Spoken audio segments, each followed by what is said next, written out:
My name is Marcus. I'm the compiler of a collection of therapy quotes entitled 1001 Windmills of the Mind, a collection of advanced self-help quotes taken from what's often called the psychoanalytic or the psychoanalytic perspective, which long ago, as I understand, is referred to by some as philosophical medicine or narrative medicine, with the theory being that consciousness is the antidote to neurosis and dysfunction.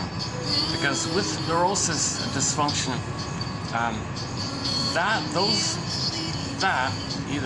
whichever term we use, it affects all of us. It affects our beliefs, our emotions, our behavior. It's all kind of linked like that. So it's not like specific to one little part of the person or something. It affects the whole person. If they're an emotional eater, a smoker, drinker, whatever, fear of happiness, fear of success, self-sabotaging their chances for happiness, whatever dysfunctional thing they're doing. So it affects the person overall in a kind of gestalt kind of thing. So what's the antidote? Well, the theory is consciousness embraces the totality of all of you. Now, if you're aware of yourself, you're going to be aware of your feelings. Now, if the feelings, the healing. So if we can get to a place where we can now feel we couldn't have felt, now know we couldn't have known, then things realign, things sort of self out. Okay, the image is Dorothy in The Wizard of Oz lines up the three characters. Okay, so in the beginning, soul fragmentation. Okay, the Tin Man, we lost our feelings, ability to love, the golden ball, the warmth and affection, the path of heart, and just being, really, it's really your identity with the Tin Man. It's your beingness, your ability to love and feel. So that's kind of missing. Now, knowledge of the trauma, knowledge of what caused the loss of feelings. Okay, that's the scarecrow. He has no brain. So something's known, but we can't think and perceive it because the scarecrow has no brain. Now, the scarecrow and the Tin Man kind of being like that, fragmented like that, i.e., knowledge of the trauma in one place, the emotional loss of the trauma in another place, there's no even like link even, that's going to lead to a feeling disembodiment. That's the cowardly lion one. So Dorothy's part, a symbol of the system, a symbol of the psyche, something within, it's part of nature, innate drive for healing. Dorothy's like a symbol of what's going on within. It's trying to line things up. There's innate drive for healing. There's innate drive for healing. So Dorothy, something's going on within us that's trying to line things up. Okay, mind, heart, body, line it up, kind of thing. So this intermediary process that allows that to take place is called consciousness. That's the basic theory. Narrative medicine, story medicine. Be your own story doctor. Be your own existential detective. So that's why you make inferences. It's not a perfect science. You got to kind of look for clues to see how what you're doing is symbolic of something in the past that you don't remember. Now when there was trauma, the theories of trauma we repeat. So if we're not aware of that, we're going to keep on repeating until we are aware. Now once we can be aware, intellectually and emotionally, you see, then the seahorse in the brain, the hippocampus, which is responsible for understanding of time, context, linearity, knowledge of the pain, feeling, linking things up. It's kind of like an intellectual kind of storehouse or library. It's called the seahorse, called the hippocampus. We're going to restore the seahorse. The amygdala soothes down, calms down, because the amygdala doesn't know time and there's trauma, and the amygdala is all about survival. So you're always in this kind of irrational idea that you're fighting with your mother all the time, just transferring the battle with the mother onto everybody in the world kind of thing. Doesn't make sense. So when we're traumatized, things freeze up and we're just looping around unknowingly. So when we get story and have context and build a seahorse, make inferences, for example, you have a pattern. Maybe you learned it back in childhood, and that's why you're doing what you're doing. Emotional eating and cooking might be symbolic of missing sweetness and love. Okay, drinking might be symbolic of missing mother's sweetness. Looking for material and money and matter and things, that might be symbolic of mother's love and like that. So or negative behavior, showing others what your mother did to you, thinking unknowingly that your mother's going to apologize, and at the time she didn't correct the past. So we got to make kind of inferences, be a detective like this. We haven't played this song in a long time, my goodness. A little known folk singer named Lynn Miles, a song called I Know It Was Love. She said, yeah, not the restless kind, not the one that makes you sick and worried and all that, not the one that makes you too anxious or worried or obsessive. I know it was a calm kind of love. That song talks about the difference between transference love and infatuation or puppy love, where you think you're going to finally resolve the trauma in the past, or somebody in the present reminds you of the mother in the past, and all the excitement like that, the hope like that, disappointment like that, all the lovesick feelings like that, versus mutuality of two people seeing each other and knowing each other as people in their own right, not as stand-ins for somebody in the past, either yourself and the mother, and you transfer the past politics to the present, reenact the present, hoping to undo the past. The difference between that kind of transference love versus just regular present love. Transference love is related to trauma with the baby where there's no time. The amygdala doesn't understand time. Once again, the amygdala is the almond-shaped part of the brain that doesn't understand time. But the amygdala is there at birth. The amygdala is fully formed at birth. So everything's recorded there in the amygdala. Hippocampus, the seahorse, comes on later on. So meanwhile, all the trauma is stored in the amygdala. The amygdala doesn't know time. The amygdala only thinks about survival. Am I safe or not? And there's trauma there. And it's frozen. And it's kind of suspended animation where all time is that time. Or the present scene is presenting past. Or the present is presented past. Or due to the compulsion to repeat, you transfer the past to the present and reenact in the present a new edition of the past, a recreation or reenactment of the past, hoping to change the past. Doesn't make sense because there is time, but the amygdala does not know time and it's driving us. Our energies in this issue, this unresolved issue with the mother, this weaning trauma with the mother where we weren't ready to be on our own yet, and she did what's called weaning trauma or relational trauma, interpersonal trauma, attachment trauma, strain trauma, ambient trauma.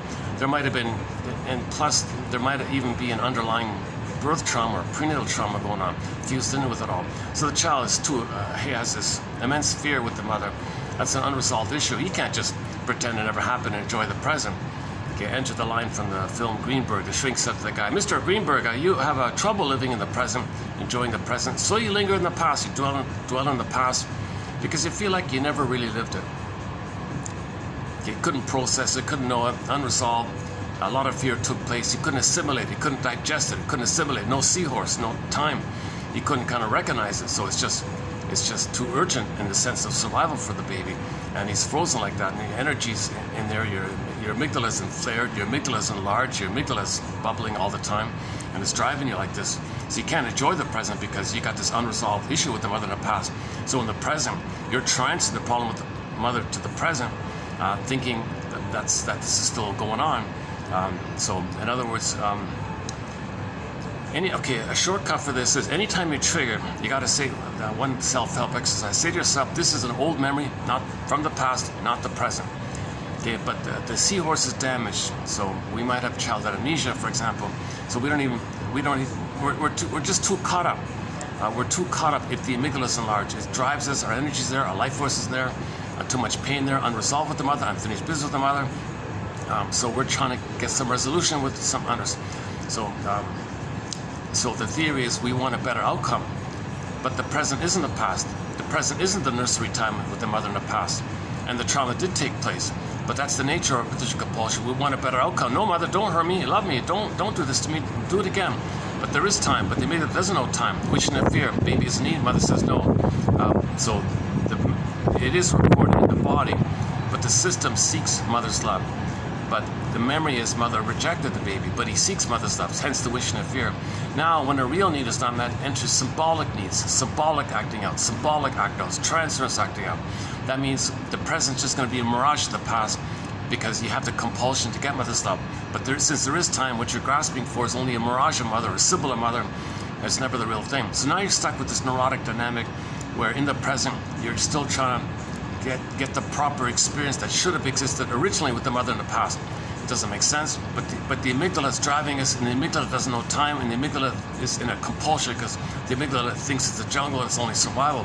So the amygdala is not going to let up and say, what? Love and trust and play and affection and empathy, gratitude, these are luxuries. He's got to survive first. The baby's not there yet. In normal development, the baby's love with the mother and goes through a developmental process called I'm okay, you're okay, whole object relating, psychological birth, roughly around between ages of 3 and 4. He didn't go through any kind of developmental process. He needed a basic symbiosis with the mother, a blissful oneness with the mother, merging with the mother. And he needs time to get used to the idea that he's a person, mother's a person. He needs time for that. If there's premature weaning, for example, or trauma during that very early on time, he wasn't ready to accept the status of he's a person, mother's a person. It's part of nature that the child needs time to get to a place called I'm okay, you're okay, or the construct in the mind, the psychic construct, or the constellation of a bundling of memories where he can be himself and recognize that the mother loved him to allow that. Now there's a mother and who loved him, so that means there's a him because someone loved him. There's an other and a him, self and other like that. In the beginning, the baby is all fused and merged and symbiotic one like that. So he's kind of like an egg. He's kind of like still like an egg kind of thing. Some people think he's kind of an extended uterus really. The first 4 to 5 months is an extended uterus, extended womb-like atmosphere. You think of it in those kind of terms. He's not ready to think he's separate from the mother if he's still in the womb. Come on, the baby inside the uterus, he's not supposed to be expected to think he's separate from the mother. He's meant to be in this fused, blissful oneness kind of place. Human babies come out too early, so they need an extended kind of womb-like condition called the social womb or the social interpersonal womb, where the mother recreates the symbiosis, recreates the intimacy, recreates the warmth and the safety and the comfort and soothing, and she has what's called a trainment and attunement, where the baby is on the belly nursing and it's warm and safe, kind of like a continuation of the warmth and safety he had in uterus. He now has it above on the land world. So the baby, the uterine atmosphere, it's for the first 9 months in the water world. Now when he comes out onto the land world, he needs an extended kind of womb-like condition. That's the thing. So the mother has got to kind of preserve that kind of spirit where the mother is there just for the baby. The mother's a self-object for the baby, symbiotic object for the baby. Allow the baby to think that they're one. Allow the baby to think that whatever the mother gives him, the baby thinks he gives it to himself. What's the problem? Allow the baby this phase called infantile megalomania. He's a king and a god. Allow him to think that he owns the mother. Allow him to think that the mother's him. Allow him the natural process of a continuation of what was going on in the uterus. He needs that kind of called mother-infant dual unity, pair unity, participation mystique, participating in this big mystery, whatever. And he thinks he's just he now has what's called magical thinking. He has a wish, a feeling, a need. Poof, there it is. Mother gives it to him because the mother picks up the signals and meets the baby's needs. It's a natural response by the mother to meet the baby's needs. It's a continuation of the uterus. Baby, cord, placenta, mother. Mother, placenta, cord, baby. Baby, cord, placenta, mother, mother. And it flows, it's smooth. It's even considered rhythmic. Oh, here's a real experiment here. Tell you the truth, a little confession here. I might have to move here. I've never done this. This is a totally new experiment to see if I can do a video here, because these guys are open at night, and the guy I asked didn't really know if I could use this or not, so I just said, well, let me know if I can or something.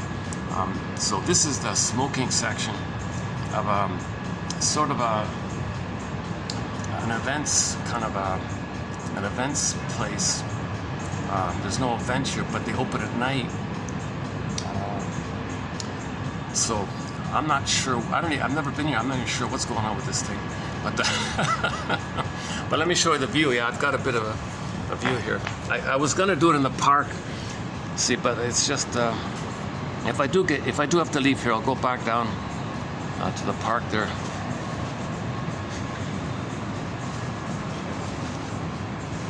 Actually, there's even another. I can even see the other side here. Let's see. Oh, this is the event. Yeah, this is the event place here. Yeah. Well, let's not freak out the guards here. Let's just hang out here for a bit. So we'll see how it goes. If the guy does show up and he says to me, no problem, that's great. Oh, there's the 9th floor pool. Okay. Yeah. Actually, he suggested I use that pool area. Oh, that's a possibility too, yeah.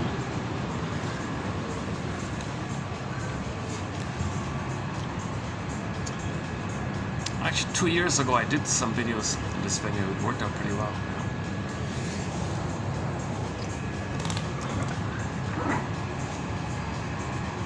I know it was love, she says. Again,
Oh, let me double check the lyrics. Maybe I got it upside down.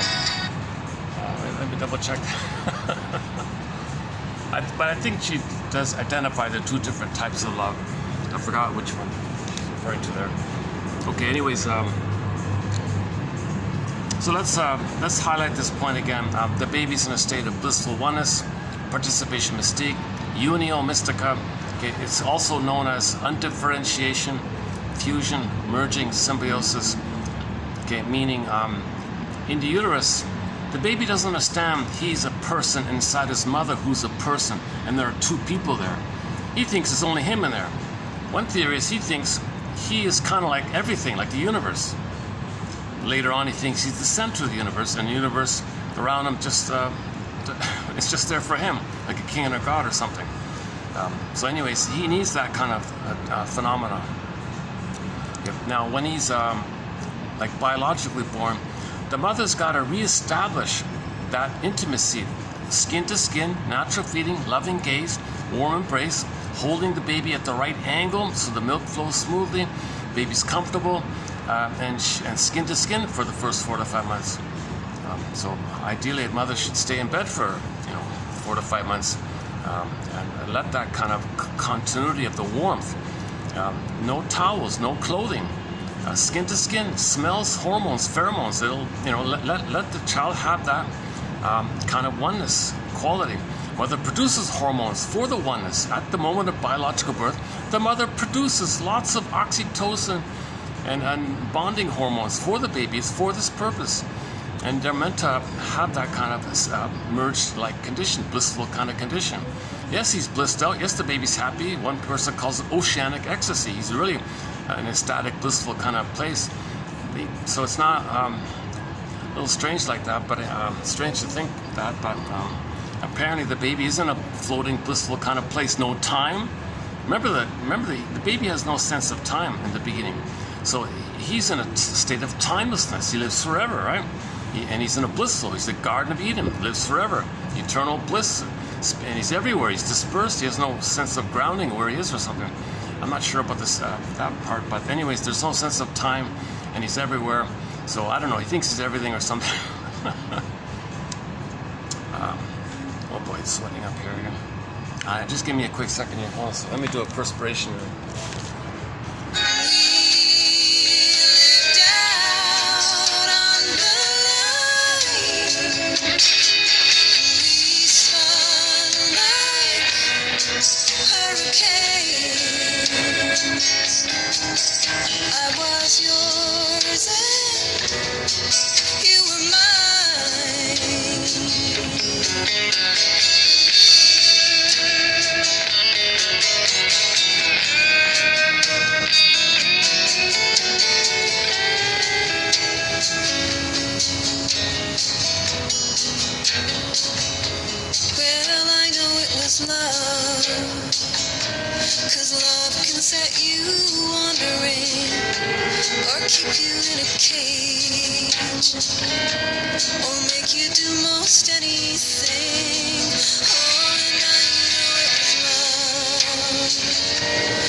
Let me double check the lyrics. She might be talking about the spellbound kind of love.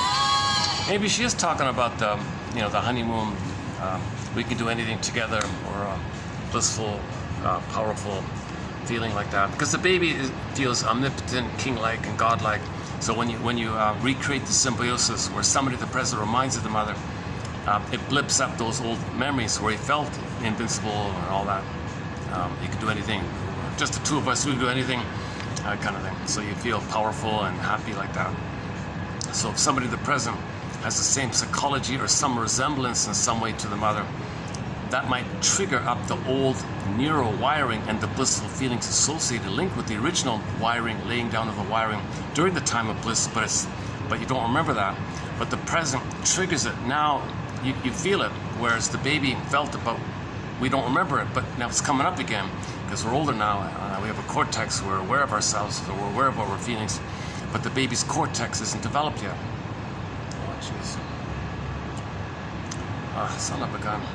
There's this huge jumbo screen just blinking like a, like 30 different flashing, like a strobe light kind of thing. Jesus Christ.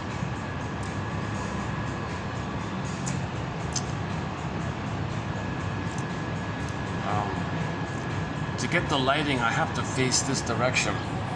Let me see if I can find another spot here. Hold on a second. What about this other side here?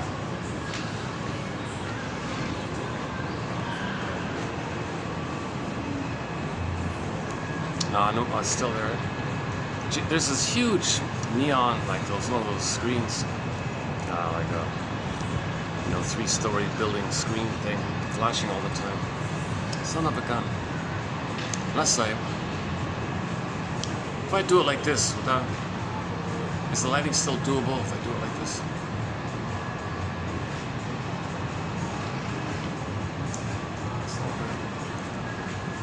Or should I just leave now? Look for, go down to the park. See, if I go down to the park, there's no look. There's no there's no real shade anywhere, right? Son of a gun. It's hot again. See, the heat's come back. The heat's pretty much come back. What about here? Is the lighting doable here?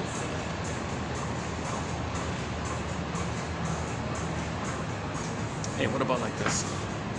Sorry about the tech issue here.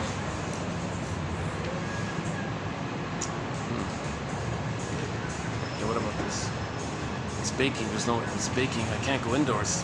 Oh, hang on. What about this? Yeah, it's not too great, but anyways, yeah, okay. Okay, let me move my stuff over. Hold on a second.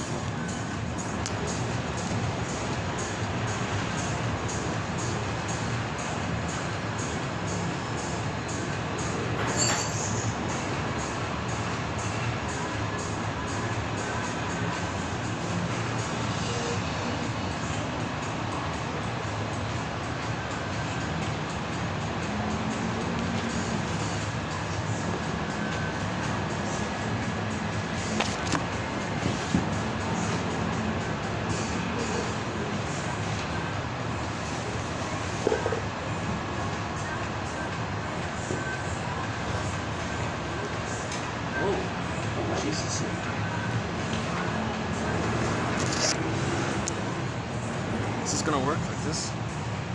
Okay, let's try this for a bit. My goodness.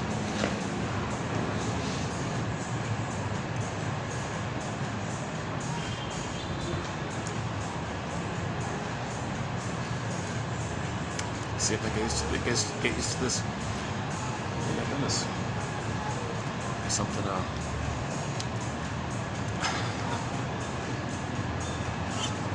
see if these chairs here.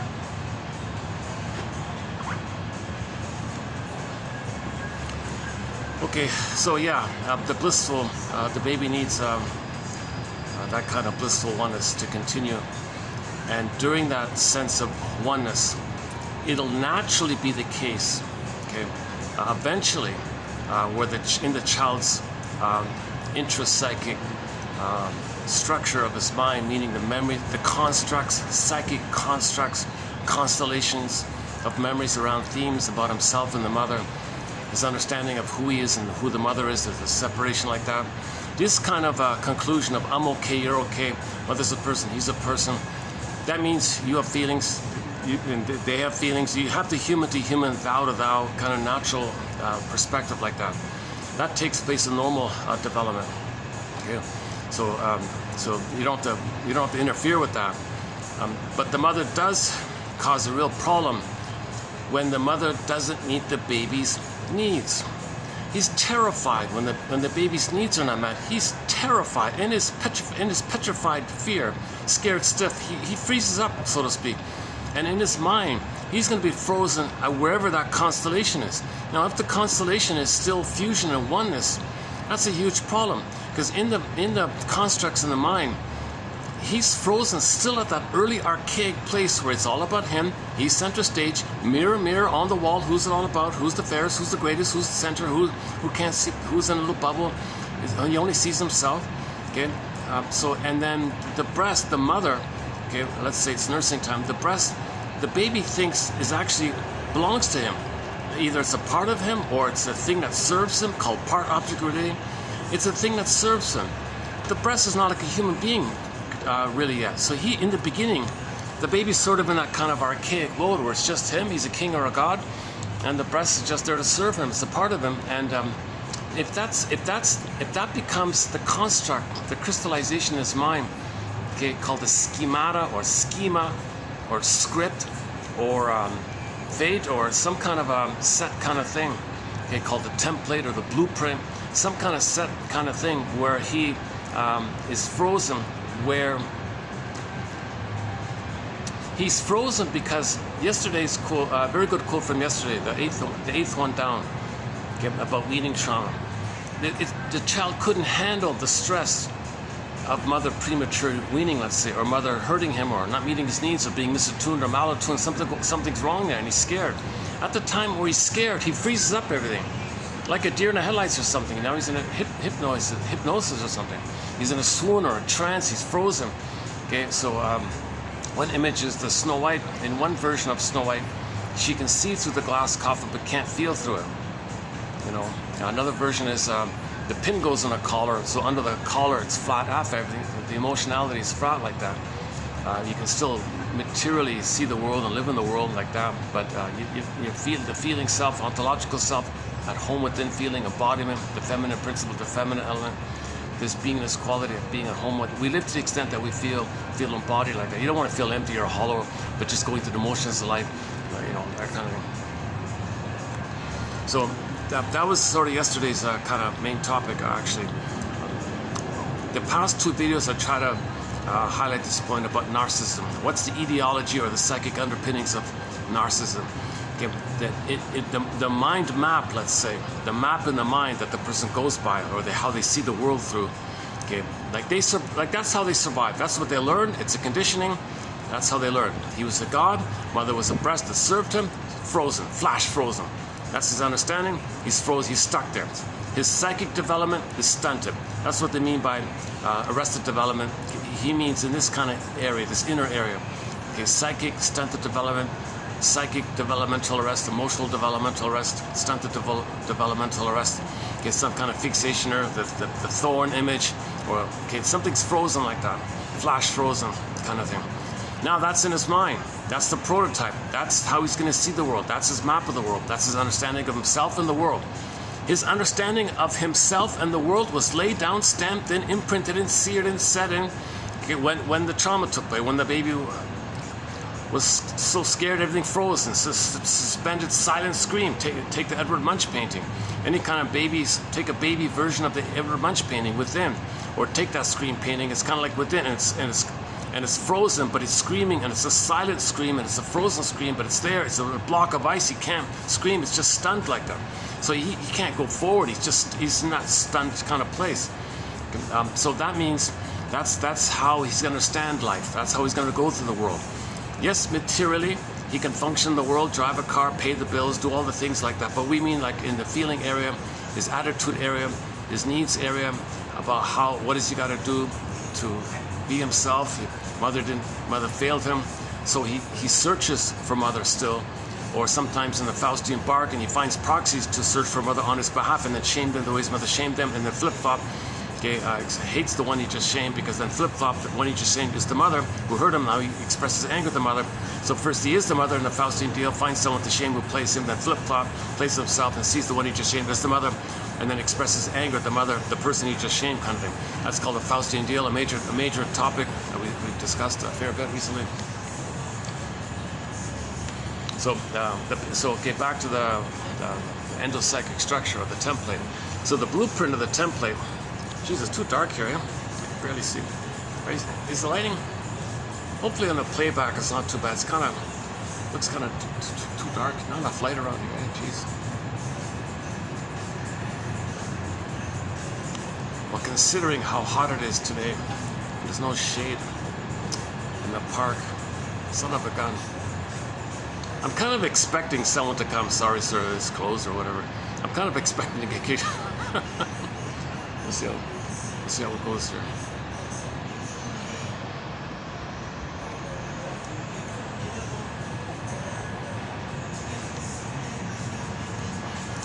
Okay, so instead of I'm okay, you're okay, as a called whole object relations, normal development like that. Okay, that's the reality. We're all one family. We're all people. We're all Homo sapiens sapien, traumatized version of ourselves. We're all Homo traumacus, basically, from the past 6,000 years ago. Okay, meaning we're still Homo sapiens, but we're a traumatized version of ourselves, roughly 10,000 years ago, or if you go by Star Trek, one of the Star Trek episodes from 6,000 years ago. But we're still Homo sapien. Only one hominid grew the cortex. That was us. Okay, we all have the same body structure like that. Our myths and fairy tales, the same motifs. So we're all the same Earth family, human family like that. But we're a traumatized version of ourselves. Hence, we're confused. We're very confused. Okay, we create these freezing, irregular, abnormal imprints in our mind when the mother fails us and betrays us and shames us or uses us because she turns to the baby to meet her needs, because her needs were a mess, so she turns to the baby for that. Oh, cunning tale. Things are messed up like that. And the mother's not supposed to use the baby to meet her needs. Things get messed up like that. Mother's not supposed to shame the baby in an attempt to remember that she had been shamed. Okay, because she doesn't remember that she was shamed by her mother. So in an attempt for her to remember that she was shamed, she's going to shame her baby in her attempt to remember that she was shamed, but she doesn't remember. And when you don't remember it, you behaviorally act it out, reenact it, okay, in an attempt to remember. So that meanwhile, the child is being traumatized by this if the mother uses the baby in her agenda to meet her needs, okay, to remember, or she wants to, or she thinks she's got to reject the baby's needs because she thinks everything's about her, mirror, mirror on the wall idea, or she resents the idea that she's supposed to give love but she never received it. Okay, so she's resentful like that. So her anger, or she transfers the mother who hurt her onto the child and hates the child, thinking the child's the mother, or first the child is her and does to the child what happened to her, and her repetition compulsion as an anniversary reaction. Then I feel the pain of what's coming up. She makes the Faustian deal and shames the baby to not feel the pain that she was shamed, or mother shamed her, and it's coming up in the anniversary reaction of having a baby. Another recent topic, anniversary reaction. Well, it's clearing up a bit, eh? Yeah, look at that. It's starting to clear up a bit. That's nice. Okay. Let me do another perspiration, man. Yeah. I guess I need to do a few of these here. Hold on.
you can hear the language, right? You're mine, I'm yours, this possessiveness, maybe just a colloquial kind of thing, but anyways, we can borrow that idea. The baby thinks the breast is his. This breast is mine. Now, if in the template it's like that, where he has the setup, where he was frozen at the time, where he's a king and a god, he's center stage, the baby is entitled. The baby's meant to receive and get his needs met just in time, right on time. Mother's meant to be attuned, in sync. They call it, the jargon is a trayman on the same track. And the mother just automatically, freely, unconditionally meets the baby's needs for smoothness, for softness, for tenderness, for warmth, for safety, for soothing. The baby wants to see in a relationship that she sees him in an accepting way, and the baby sees that she sees that. The baby sees himself, how she sees him reflected through her eyes, and in that interaction that moves towards being seen by someone who saw him. She was mirrored and accepted. So if the mother accepts him, baby sees that he can accept himself. Mother soothes him, he can soothe himself. Mother's present to him, he can be present to himself. Mother hears him, he can hear himself, kind of thing. Mother considers and reflects upon him, called theory of mind, or mentalization, or reverie, that he can kind of have this kind of introspection on himself like that. How the baby treats him, it's wired in. Thanks, Ma, I'll take it from here. He does it to himself like that. So he needs this kind of experience. Okay, let's say very early on, during the stage of symbiosis, okay, during the oneness, let's say whenever, okay, okay, so the oneness attitude is mainly up until 18 months, but if it's before 4 to 5 months, that's a more disturbed issue. If it's between 4 to 5 months, 18 months, it's still a troublesome issue. So you got two variations there. The differences between the more aggressive, like bullies and Iagos types, and the earlier one versus cookie cutter narcissistic types. But they're all still narcissists if it's traumas before 18 months. Okay, so anyways, just speak in general terms. If the baby's nursing, yeah, and the mother says to the baby, I don't want to do this anymore. I don't want to, she might make the delusional, she might, in her hostility, in her anger, do flim-flammery and rationalization and lie to the baby. Hey, I'm going to spoil you if I do this. You shouldn't be spoiled. The baby's freaking out here. Okay? So the stress put on the baby to think that, you mean I'm supposed to recognize now that you're a person who's hurting me and I'm a person who's hurt by you? And I got to recognize two-ness like that? I'm not ready for this. My ego can't handle this confusion. It's too, and out of the stress of being prematurely weaned, where before the baby's ready to do so, what happens is he can't, so things get frozen. He flash frozen. Now he's stuck at that kind of place. He's just protecting himself. He can't do I'm okay, you're okay. He's clinging. He's desperately clinging to the place where he still needs to be. And he spends the rest of his life searching for symbolic mother to continue, to resume it. But the present isn't the past, so now he's skipping around. Now he's doing this hedonic treadmill. Now he's going to be greedy. Now he's grasping at straws. He just this kind of nonsense, right? One guy calls it being a professional baby. You're going to constantly try to get mother in a more knowledgeable way or something, right? So we create. Okay, never mind that one. Okay. One guy, what's her name? Isabel, was it? Irene, Jocelyn or something. She has the theory recently that when the baby was trying to get mother's love, the baby was an amateur. The baby couldn't get mother's love. He failed. He was an amateur. He didn't know what he was doing. So now he grows up, and people decide to present all of their or most of their products, advertise products in a maternal to baby kind of way. Describe the products as symbolic mother in some way, shape, or form. Don't say the word mother, of course, but just describe the products, and it'll soothe you. It'll make you feel important. It'll make you feel special. It'll make you feel accepted. Buy this product, you'll be important. Buy this product, you'll be who you're meant to be. It'll kind of the tone of the products. The advertising industry will describe products in terms of your emotional needs of what you didn't get with the mother, and associate those adjectives with the product, buy the product for those adjectives, and disappoint it again. But this time, we're going to describe all kind of products. And everywhere you go, there'll be products. She calls it mother on tap. Now, you failed as a baby because you were an amateur. Now we're going to be more skillful. Now we're going to master this. We're going to have every product we buy. I'll go to the store and everything I can. Lots of things to buy. Lots of advertisements all over the place. So now we're professional babies. I don't know. She's partly serious, partly in jest, partly serious. So we discussed that recently. Let's not read through that one here. If you want a discussion on that, check out the past couple of videos on the professional baby idea. So the professional baby idea was that products and things or services can be symbolic mother. Because when real needs are not met, you search for symbols of mother. If you got real needs met, you're not obsessed with symbols of mother. If you got your real needs met. When real needs are met, you can live and love it and be yourself and express yourself, be creative and all. If real needs are not met, then you're still the grasping baby, but now you're going to be a professional baby in terms of being more organized and making sure you can control mother, control the things, so get money to buy things all the time, so you're going to drinkaholic, shopaholic, smokeaholic, all those kind of things. So you can, on tap, I want it all the time, but it never works. It's always a disappointment. But you feel some kind of agency because you feel some kind of identity because you're going to disappoint yourself. Mother disappointed you? No, you're going to disappoint yourself. You'll buy the cigarette, get disappointed, but you did it. So you feel some kind of sense that you make things happen because that's the salvaging of the crumb of the remnant that all babies have in the beginning, that they make everything happen. Remember, baby has a thought, poof, there it is. Baby wants something, poof, there it is. He doesn't know that mother gave it to him. Mother picked up the signals on the baby and it happened. Baby thought he made it happen.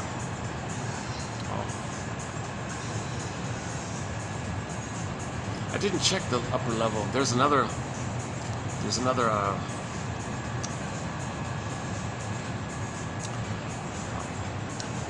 I'm just assuming and maybe it's not, maybe, you know, today's Monday, maybe that's what it is. Today's sort of Monday. Things are kind of, I can see some people on the level above, but you know, the drinks, the coffee, it's, you know, so you're paying such a ridiculous. I saw this by chance, and the guy didn't seem to be bothered by my using it or something, so I just give it a try. But later on, I'll check out this on the upper floor there. I can see some people up there.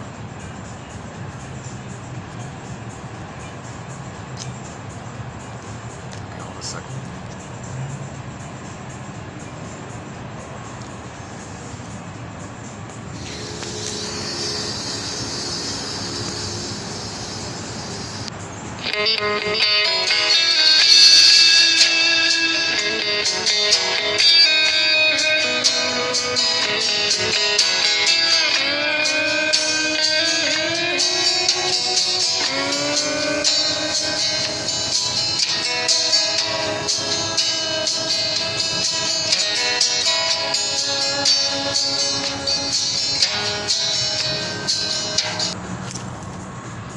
Her other song,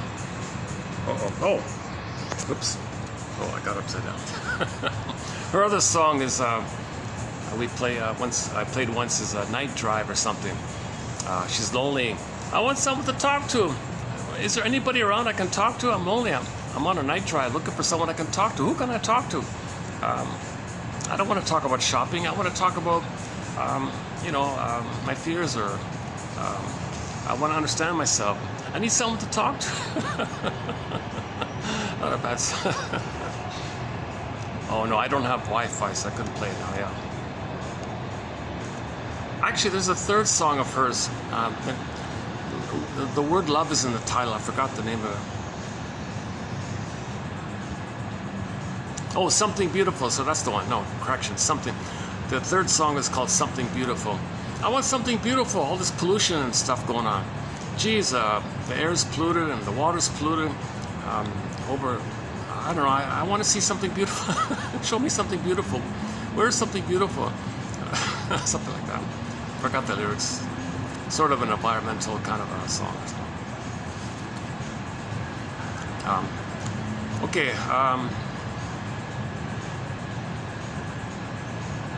It's funny, I saw her on YouTube singing outdoors, like on a public place or something. People were just walking by, and she was playing something beautiful. No one stopped to listen, or I think there was one person who stopped to listen. You know, gave her some money or something. I don't know. I forgot. I couldn't believe it. It's a good song. It's a pretty good song. Check out "Something Beautiful" by Lynn Miles. It's a pretty good song. Catchy, you know, musically it's catchy. I kind of like this song a little bit.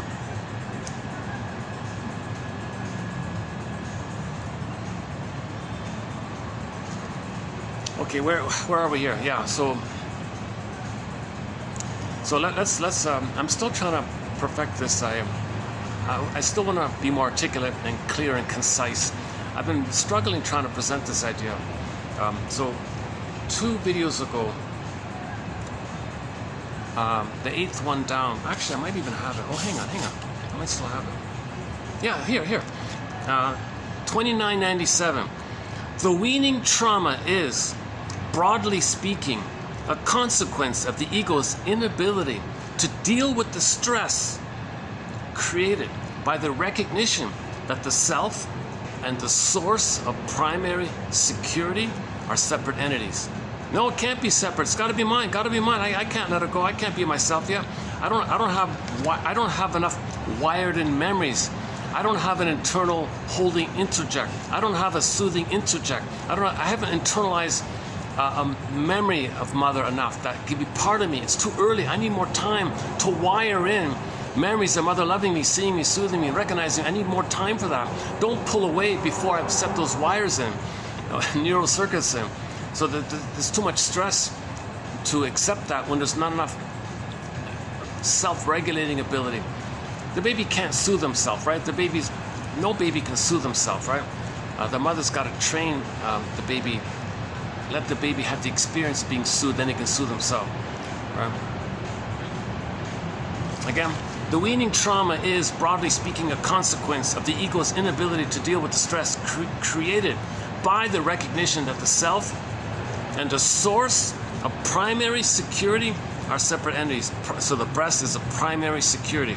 The mother is, so the mother for the baby in the beginning is called the breast mother, or simply the breast. Okay, nipple, breast, okay, to the mother. Baby doesn't fully relate to mother as like a person with feelings and dreams and hopes and dreams. Didn't pan out. What's your story, mother? Your baby's not in a place to have empathy for a mother's story. He's still being fed by the breast kind of thing, you know. And later on, mother's gaze is a part of it.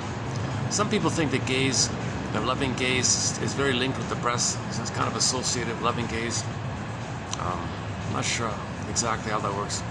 Anyway, it's called part object relating.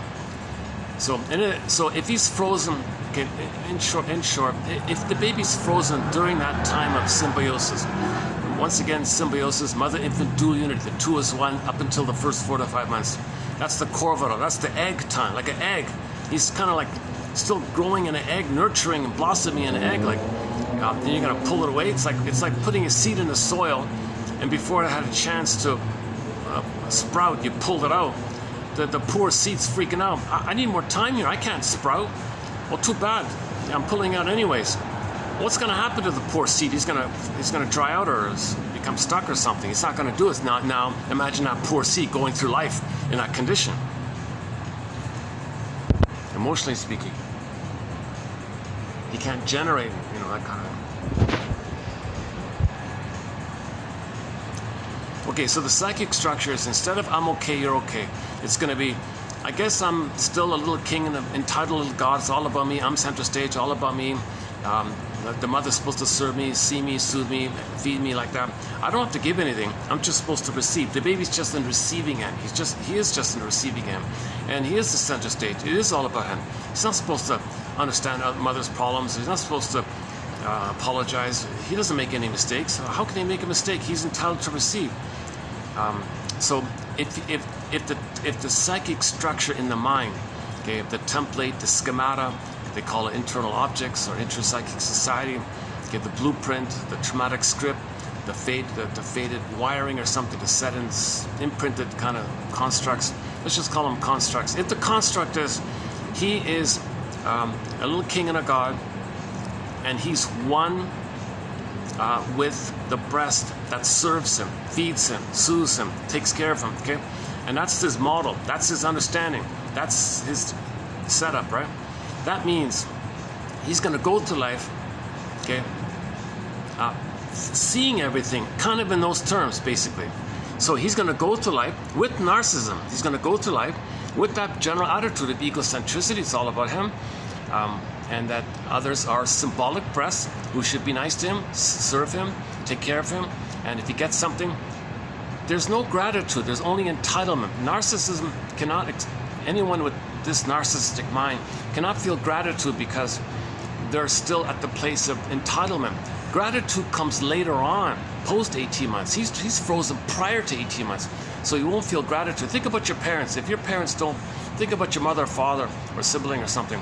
If you've never heard them express any kind of warmth or gratitude, that might be a clue to understanding your parents in the process of eventually engaging in the mourning process. Because when you know the truth about your parents, then you can call a spade, and that's getting your story to move towards healing, get your feelings back to Firebird, the feeling, gotta get the story.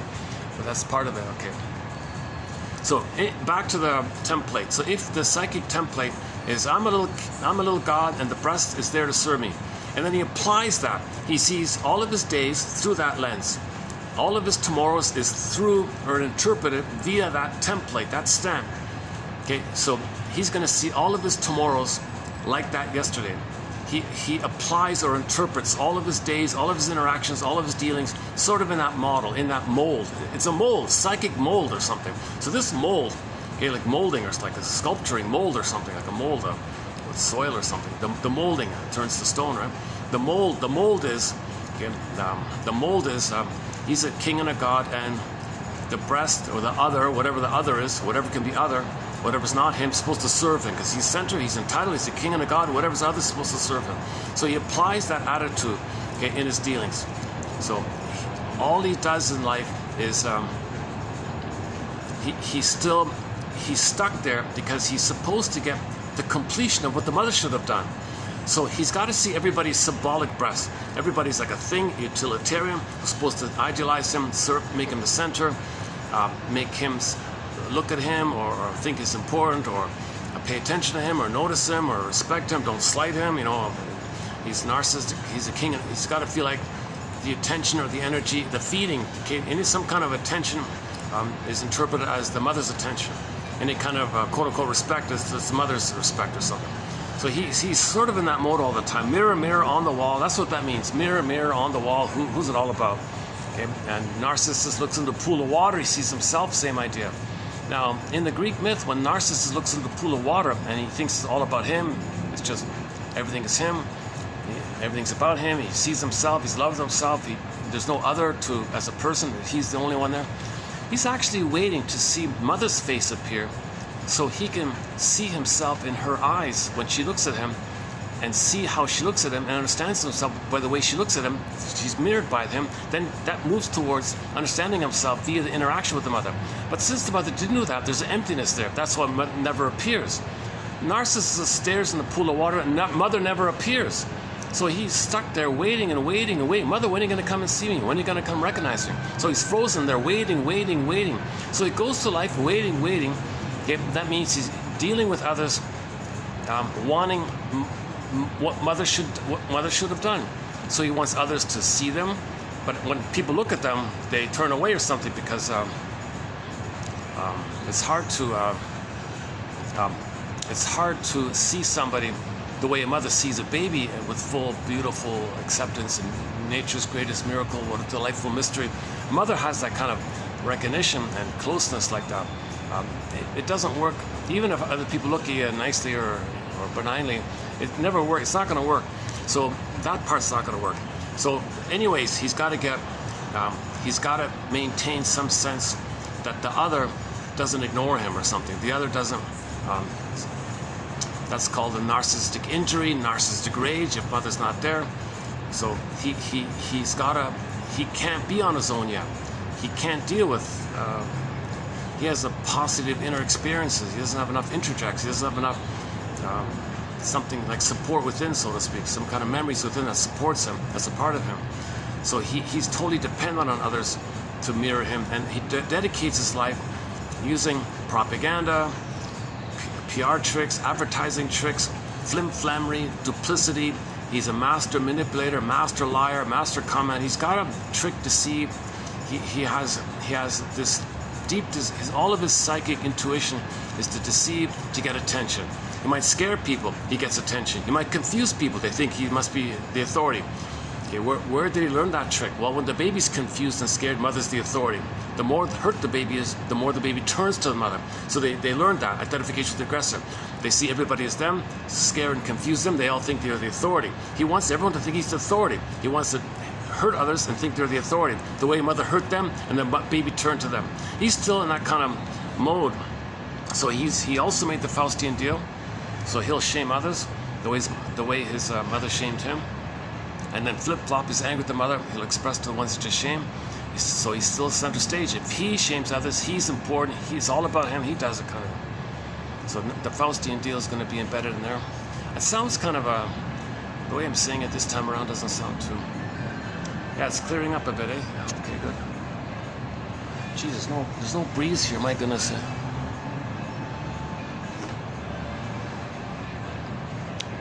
I guess every 2 minutes I'm going to need to take a bit of a... Oh, Lovesick. Here's Rick San... Oh, just by accident I pressed Lovesick. Okay, hang on. Here's Rick San... Rick Sanchez with Lovesick.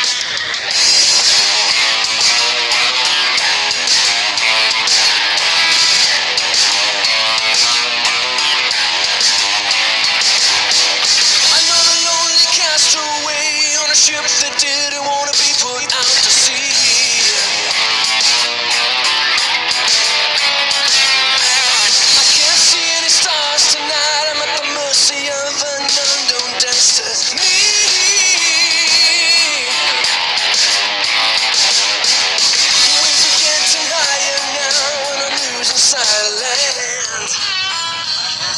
That's his most recent single called Lovesick. Yeah, Rick Sanchez, that's his most recent single from 2 or 3 years ago, I think, called Lovesick. Yeah. Looking forward to his next single. Underappreciated singer, Rick Sanchez. We've got several of his songs on our soundtrack. When we talk about the Don Juan syndrome, we play his song called The Rapper. When we talk about nostalgia or pathological nostalgia, we play his song called Dreaming. When we talk about Trance's love, he's got a song called Mistreating Heart. A couple of others. Time After Time is in there, I think. Okay, where are we here? So, in the mind, imagine in the mind, you see things out there with this anticipation or expectation that they should attend to you, that you're a king and a god. You got to be seen like that. And if they don't, you feel triggered or something.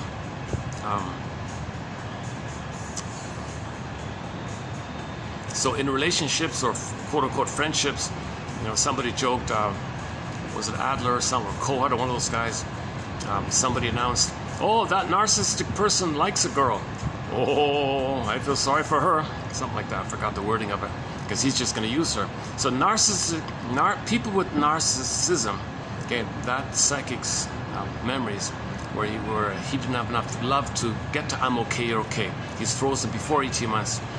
That means he's going to find someone around him to shame and hate, dump his waste, be cynical like that, because he's got to shame somebody, because a proxy's got to be him. He's going to project his shame self onto someone else.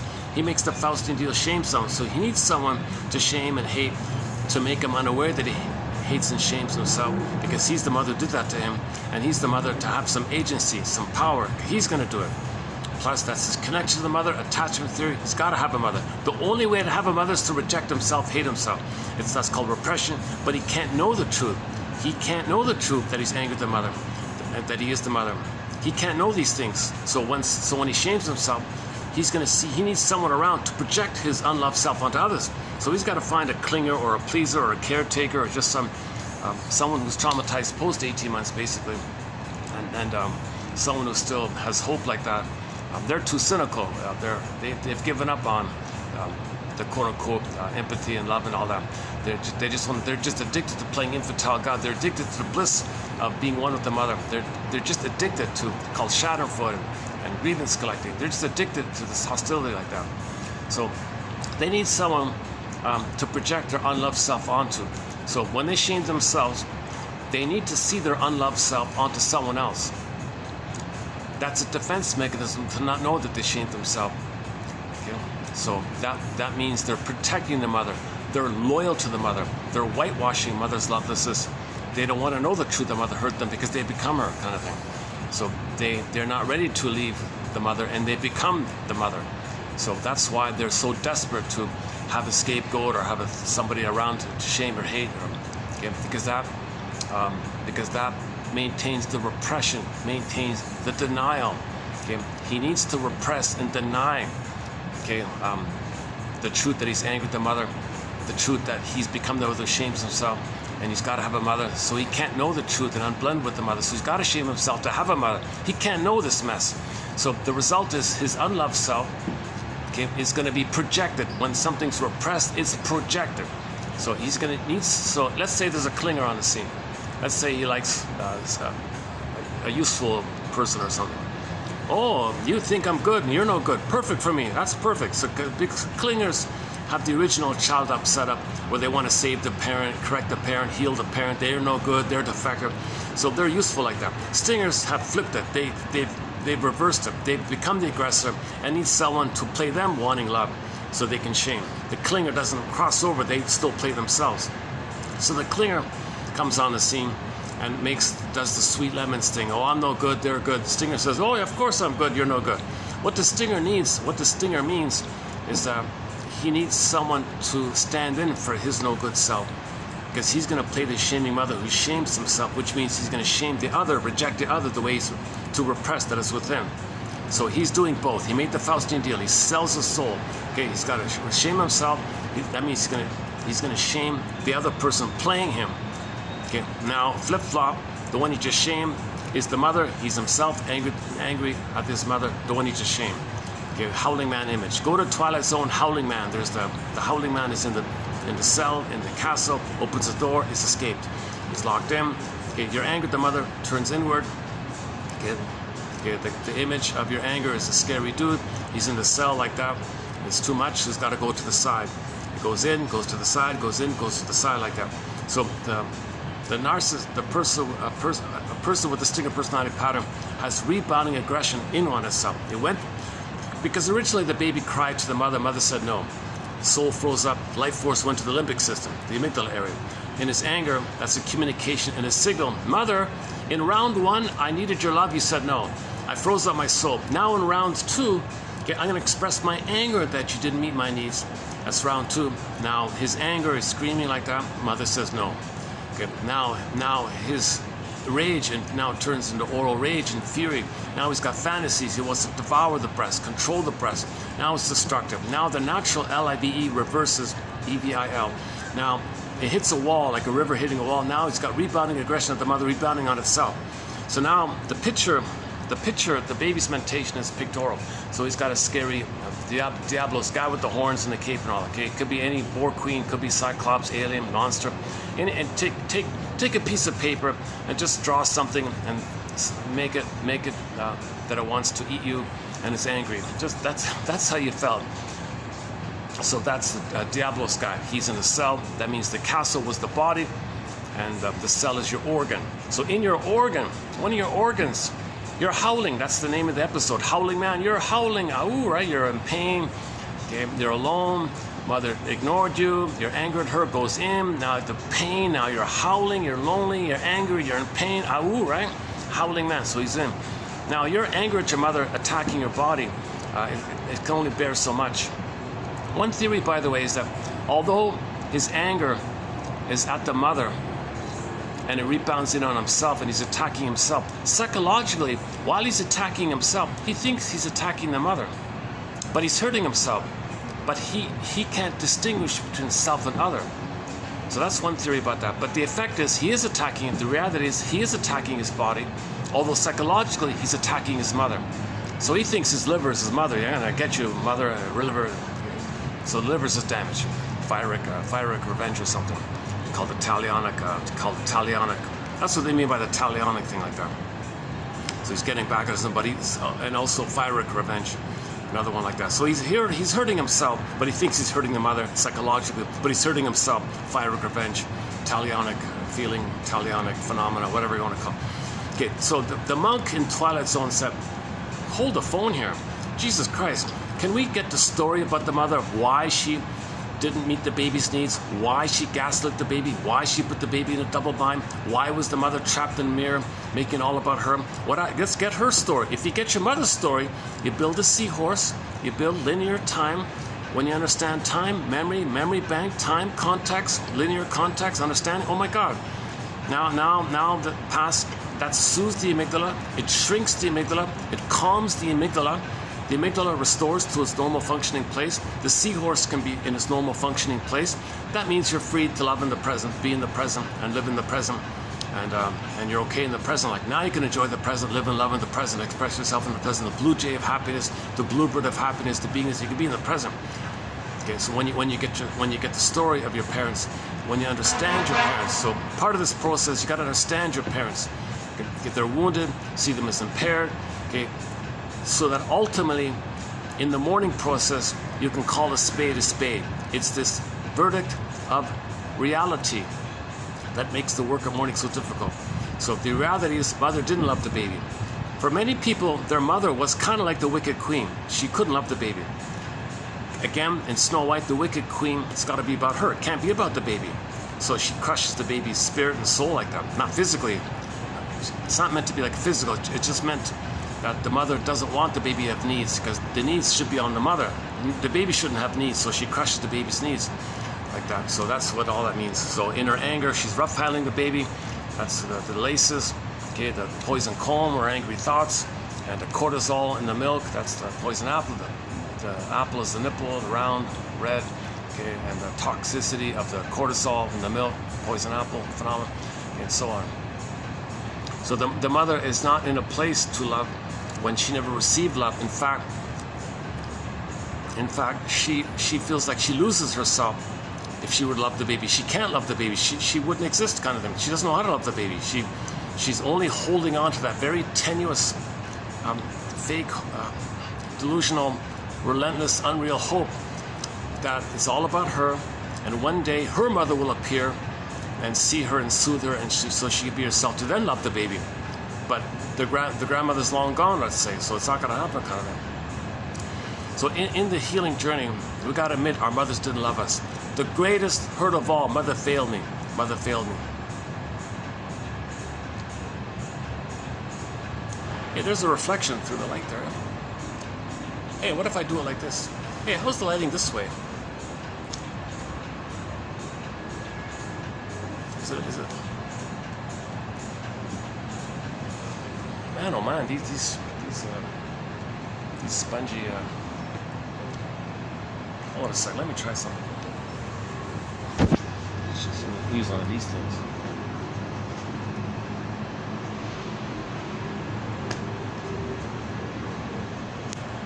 Is that better? A little bit better. Let's try this a bit.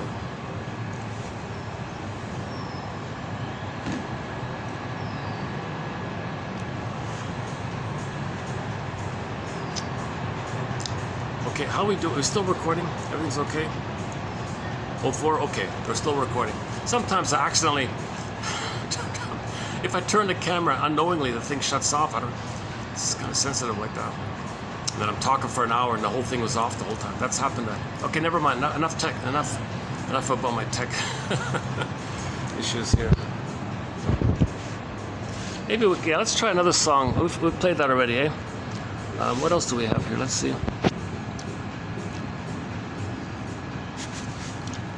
Recently we played Pat Benatar's song, Hell is for Children. Or we played Delirium's song called Self-Saboteur yesterday. Glenn Fry's song called Soul Searchin'. We played that a few times. When It's Gone, It's Gone. Zaz's A Boule Parini. We played that a few times. I got to get some more songs on here. It's always about a girl by the band Coney Hatch. That's a new song. Castle by the Sea. Brian Andre. Okay, yeah, okay. We can play some Brian Andre. And Shell.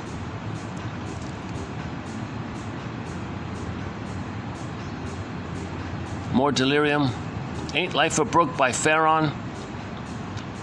Aytak Dogim, the instrumentalist from Turkey.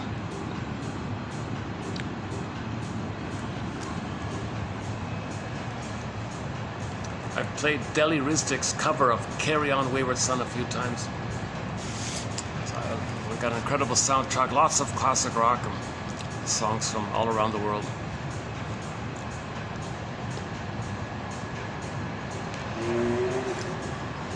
Okay, so in the mind, once again, the person with distinctive personality, bully pattern, Iago pattern, any of the narcissistic types, okay, not just the familiar cookie cutter overt one that we're familiar with, okay, the one that openly brags that they don't care about you, it's your problem, not mine, I don't care about your feelings, or I have no empathy for you, you know, and all their slogans are jungleism slogans. My greed, your greed, that kind of egocentric, selfish, lack of empathy, who cares about you mentality. So you can see that kind of in the exhibitionistic type. You know, the guy who smokes, and you say, excuse me, your smoke, I can smell your smoke, it's bothering me. That's your problem, you don't like a movie. Okay, go to room 222, the TV show Room 222, season 3, episode 23. There's a guy, they did a smoking intervention. I thought he was sort of a typical example of narcissism, cookie cutter narcissist. In the Drop Dead Diva show, I remember that Parker guy was kind of cold-hearted, aggressive, didn't care about other people's mentality.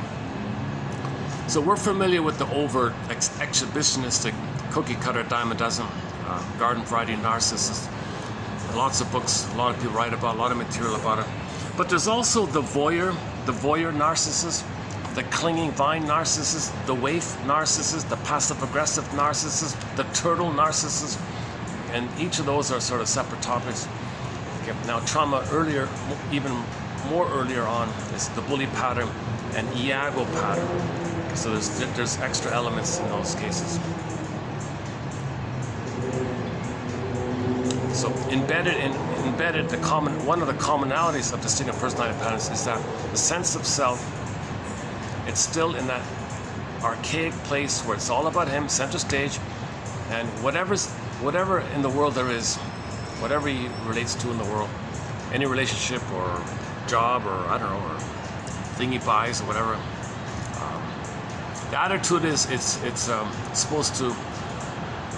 It doesn't have rights. It's not a human. It's not, you know, it's a subhuman. Like, it's just a thing that serves them. It's utilitarian. Useful, fine, if not, who cares? It's utilitarian. It has a very utilitarian mentality towards it. So if the narcissist, let's say, marries a codependent girl. Oh, one second. Okay, let me take another break here. One second.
An instrumental entitled I Love Istanbul. I was thinking, wouldn't it be fun to do a video in Istanbul? The city of cats, there'd be cats, there'd be a cat sitting here somewhere, right? There'd be cats all over the place. Isn't that funny?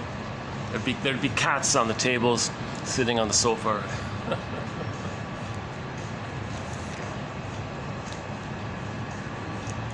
I can see the activities just to the side there. Maybe I can just change it up again.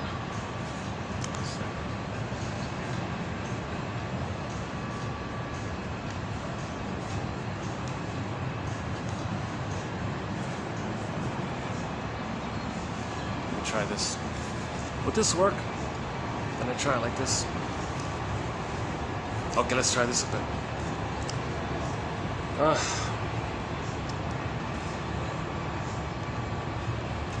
Okay, interesting experiment. Well, let's just see how it goes first. Okay. Yeah, so imagine that somebody's living in their life and they don't care about you. They don't feel for you. They just calculate. Is it useful? If not, discard, hate them, devalue them. Sour grapes, didn't in many ways devalue them because you were devalued, so you devalue them, so you feel important. Okay. If useful, fine. Lucy Holmes says everybody's a symbolic breast. They want to siphon dry, dump their hate, siphon the milk, dump their waste. Like the prototype. In the uterus, the center vein in the cord sends down the oxygen, the food, the nutrients, everything the baby needs. It gets sent down the center blood vein in the cord, right? The baby's waste, okay? You got these two other veins that spiral up to the placenta.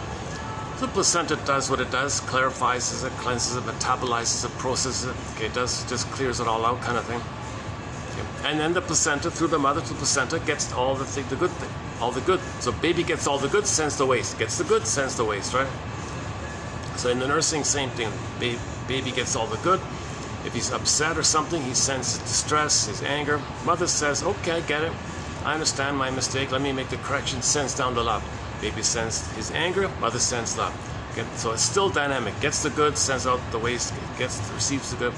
In narcissism, they're frozen with that cycling dynamic. They think they should get the good, dump the waste like that. So if a clinger comes on the scene, okay, and then they're thrilled, they're delighted to constantly have somebody to dump on, to waste, to hate, to shame, mock, to ridicule, devalue, because that's them. The clinger, the codependent spouse is them. Okay? They're married to mom. They made the Faustian deal. They're married to mom. They shame themselves. That's projected onto the clinger. They reject the clinger because the clinger was them once upon a time crying for love, and they reject them. So each time they reject the clinger, they feel addicted. They feel an addictive feeling called schadenfreude. They're addicted to schadenfreude, emotional sadism, whatever you want to call it. They're addicted to shaming this because it replays the blissful union with the mother.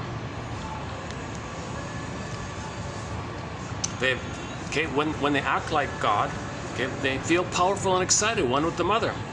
So they need somebody to shame to feel important like that. So the stinger is thrilled to marry a codependent because the codependent has this delusional hope that they don't understand is that the codependent says, okay, they're upset, but I can fix them, I can cure them, I can heal them, I can make them join me, and we'll grow together, we'll be a partner together, we'll be one, we'll be mutual, we'll find mutuality together, we'll be a team, we'll heal each other, we'll help each other. Stingers, fine. Delusions, I don't care about that stuff. I just want someone, I'm just addicted to being with mother. I want to shame you because you're me and I'm with my mother. He's only married to mom. So the clinger thought, well, I don't want to pay attention to that. I just want to love this person so that they will join me and he'll love me in return and we'll grow together. The clingers still have this kind of hope for that. Stingers, they love this arrangement. What a fool! You know, they think they won the lottery or something. You know, they feel addicted. They want some kind of drug lottery or something. They just the codependent has this childlike. The codependents come from the childlike place that all babies think that it's their job and duty and responsibility to save the mother. Why? Because the baby needs a loving mother. If mother's hurting him, baby thinks, okay, maybe there's something wrong with me. maybe I did something wrong. I feel pain, maybe I did something wrong. I'm guilty, I must have done something wrong. Or I'm defective, so that's why mother's doing this, but I gotta see mother's good.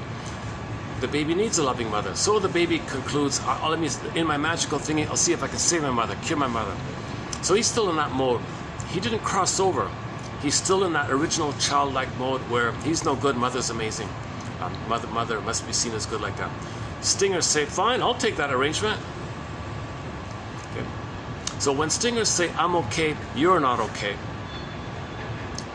The you they're talking about is themselves, which you project on. The I'm okay is the delusional, archaic, infantile, godlike idea that babies happen to be. From that point of view, they think they're okay, they're addicted. Now, the clingers have the more regular human, quote-unquote, more human side of being human. They have the childlike, human, original setup. I'm not okay, mother's okay. So the clinger enters the marriage with, I'm not okay, you're okay. Stinger says, of course, yeah, I'm okay, you're not okay. Of course. So stingers shame the clinger. The clinger says, ouch, but that makes sense. They do a thing called sweet lemon. They're not sour, they're sweet. They lie to themselves because they've got a template. They distort to fit their template. I'm not okay, they're okay. Stingers say, I've got a template, I'm okay, you're not okay.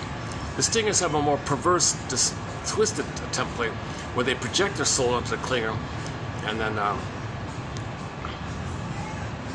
and the stinger doesn't know that they feel not okay. They only think their not okayness is projected onto the clinger because they don't want to know with them that they're not okay. Of course, the stinger underneath is feels not okay, but he can't know that truth because he made the Faustian deal, the Faustian bargain, the Faustian pact called identification with aggressor. The clingers don't cross over like that. They don't make the Faustian deal, so they're still in that kind of hope. Hey, how's this? Hey, the lighting's not bad here. Eh? I found A. Okay. This setup is not so bad, right? I got the. This is just a mirror reflection, right? No, that's just the. No, that's not a mirror. That's just the regular glass. It just has a reflective kind of thing, right? Yeah, it's just the reflection. Yeah, there's the original. Oh, did I turn it off? It's funny when I turn the camera suddenly. Sometimes it just shuts off. Okay, still recording.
It resembles a harp, the steel strings, but it's horizontal on the lap.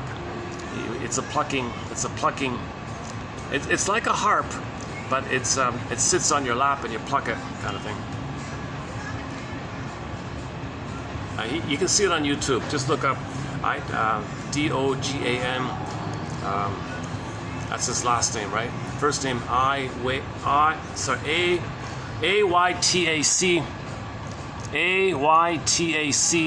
and then Dogan. The song is called Ask V Istanbul. I think it means for the love, I love Istanbul or something. I think that's the English translation, or love of Istanbul or something like that.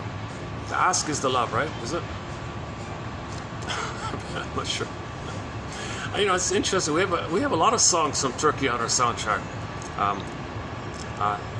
Devrim Kaya, a few from her. Check out her song called Humu Kusu, incredible song, Humu Kusu, by Devrim Kaya, last name Kaya. Erenner Sertab, a couple of hers. A few songs from the CD entitled Turkish Groove. Oh, that's just that's in the next building. It's a reflection I'm looking at. Some guy's holding an umbrella. Yeah, so check out the Putumayo, their Putumayo's CD called Turkish Groove. Several of the songs from there. And this guy here. A lot of songs by Ziana Zain from Malaysia, incredible singer. All of her songs are copyrighted. I can't play them, unfortunately. And a sprinkling of songs from every country from around the world. Germany, France, you name it, all over the place. Recently Brazil and Peru. And I want to get more African songs. Thankfully, the music program called Global Ogogo, they play a lot of excellent songs from Tanzania, Nigeria, Chad, what was it? Chad? There's a few others. Occasionally, World Beat Canada plays some songs. Occasionally, a channel called Sounds from the Global Village will play a good song. But that Global Ogogo, I think that's the best world music channel so far. A lot of songs from indigenous singers, Beatrice Deer, Erysichthon, Willie Mitchell. Okay, when I say Willie Mitchell, I mean the guy who wrote Call of the Moose, Birch Bark Letter, I Promised You a Song, Killing Your Mind. Big Policeman's in there, right? Willie Dunn, Mi'kmaq singer. Okay, Son of the Sun, Children of the World, Ballad of Crowford, a few others. Eastern Owl, a couple from there. One from Kelly Fraser, and one from Jenny Luzon, Broken Spirit. One from Sylvie Bernard, Je te destiné, and one from Robbie Romero, Heartbeat. One from Kalo Lynn Johnson, high school student, a song called Gentle Warrior. I haven't played that in a long time. Oh my God, yeah. Look up Gentle Warrior by Kalo Lynn Johnson. She's a high school student, a Mi'kmaq indigenous singer with her friends. That's an incredible music video called Gentle Warrior, and a few others. Brian Andre, the Cashton Band, Susan Aguilar-Clark, Buffy St. Marie for sure, yeah. She's in the news lately. There's a very good self-help exercise with this Buffy St. Marie story. Ask yourself, how did my mother lie to me? Now, if you don't want to believe that, well, you can transfer your mother onto Buffy St. Marie and say, oh, she lied. She didn't, but you can say it to protect your mother that she lied. But the truth is, you're not going to heal if you don't call a spade a spade. So an opportunity to heal is to ask yourself, let me count the ways. How did my mother fail me? How did she lie to me? How did she gaslight me? Manipulate, guilt trips, okay, all those tactics. Because she was trapped in a mirror and she had to do all that duplicity and flim-flammery and lying and deception. She couldn't tell the truth. She couldn't love. She was impaired. So you got to get to that kind of place. So one bridge to that is that recent story about Miss St. Marie. Okay, so take the nonsense that she lied and just use that as a springboard. How did my mother, for your association, how did my mother lie to me? And now you might get somewhere. You're not going to get anywhere thinking this woman who spent her whole life discussing indigenous affairs, writing songs about the suffering of the 60s scoop and the mass murder of 70 million indigenous people murdered or enslaved or massacred. She had tried to raise awareness about all those broken treaties. And I just saw another one, my God. Was it the Iroquois one?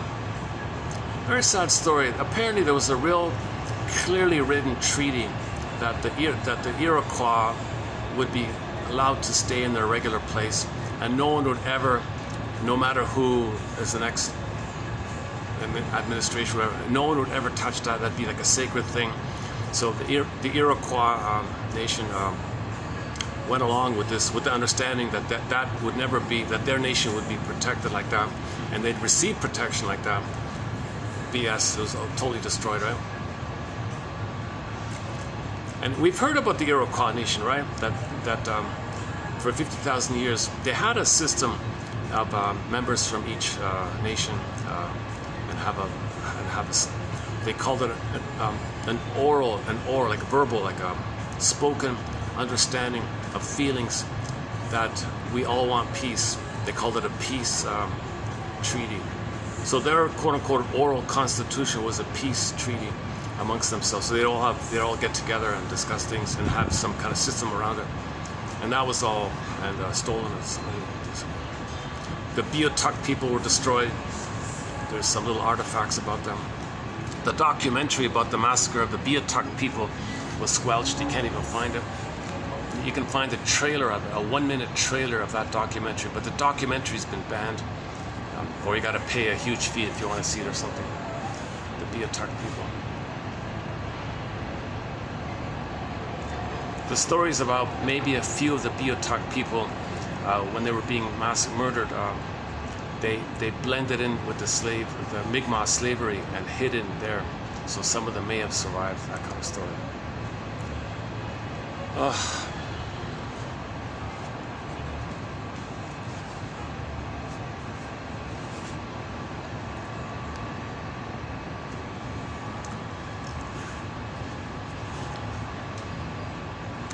Okay, we have a major thread called prejudice, and we've got a dozen theories on prejudice. So that's one of our chapters in our encyclopedia. We've got a lot of good theories about it. The most recent idea about it was from the film Bob and His Enlarged Amygdala. When that fellow Bob in the comedy film Bob and His Enlarged Amygdala, a 2016 indie film, back up. When the baby's nursing, the mother's familiar. They're one, familiar, known, familiar, baby, mother, one, familiar, comfortable, familiar, right? Now, when the mother's doing a wrong, poof, mother's an alien, monster, sea monster, scary entity, alien, strange, not supposed to happen. Mother's an alien, mother's a monster, okay? It is heaven or hell for the baby. It isn't either or for the baby. So if that's burned in, stenciled in, okay, goddess and demon like that, in the brain, okay, where originally for the baby, mother being unknown to the baby, the mother's seen as a monster. It's wildly exaggerated in the myth and fairy tale, dream world like thing. Now it's stamped like that. So Bob had this enlarged amygdala. His amygdala wasn't flared. They even physically showed you an enlarged amygdala. Okay, so that means any time in his life when something was unknown to him, click, the memory of mother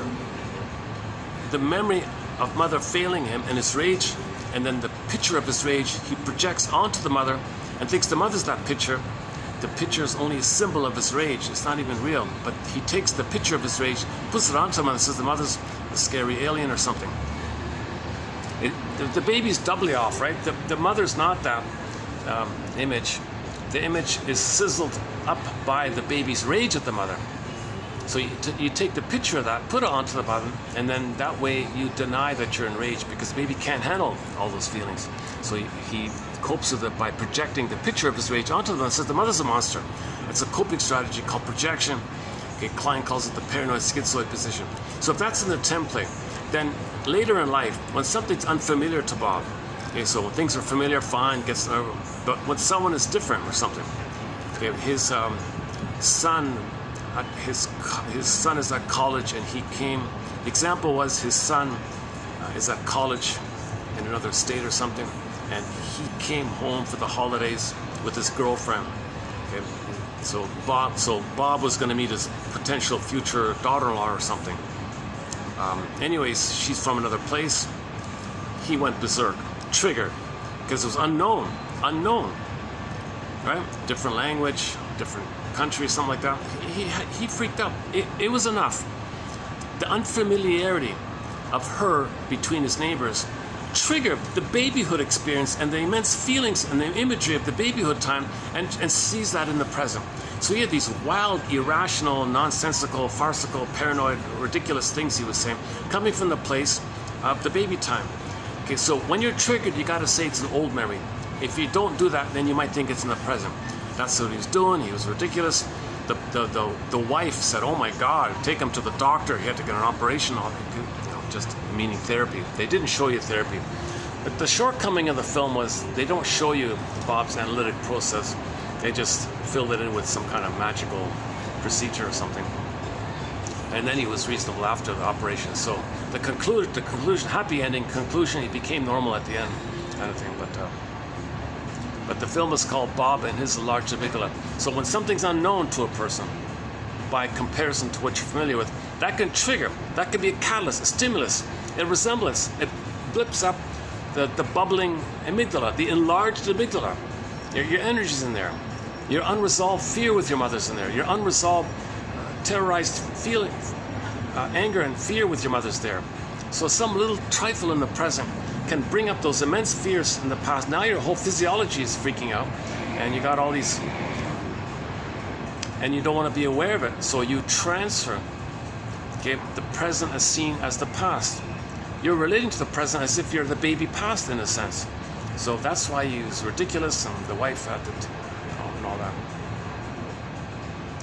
So when something in the present is unknown to you, it might trigger the time when you were a baby, when your mother was unknown to you. Now, when your mother was unknown to you, it's not just for the babies, oh, mother, you're unknown to me. No, the mother's a monster. It's totally different. But in the present, someone's unknown to you. Okay, let's get to know them. Well, it's as simple like that, right? Just talk to them, get to know. But for the baby, when something's unknown, when the mother's unknown to the baby, she's a monster. It's different. The baby can't figure things out. Baby can't say, mother, yesterday everything was okay. Now what's going on? Are you in a bad mood, mother? Did something happen? Do you want to talk about it? Baby can't understand what's going on. It's just heaven or hell for the baby. Okay, everything's okay with the mother. He's in heaven. He's in bliss. If that's missing, click. It's a click over. He's in hell. It's either or. The baby does have oppositional thinking, either or thinking, adversarial thinking when he's traumatized. Now, in normal development, that gets sorted out. But if you're frozen with either or thinking, adversarial jungle slogan thinking, then something that's unresolved, it's bubbling alive all the time. It's frozen but bubbling alive, and the threshold, what's it called again? The fear threshold is so slight that some resemblance of the past can flare up the amygdala. So he sees the pretty girl, okay, but unknown, so he has all these wild ideas, thinking that's the mother who hurt him in the past. He's describing her. He was describing her the way a baby would describe his mother. He was so far out of it. He was like,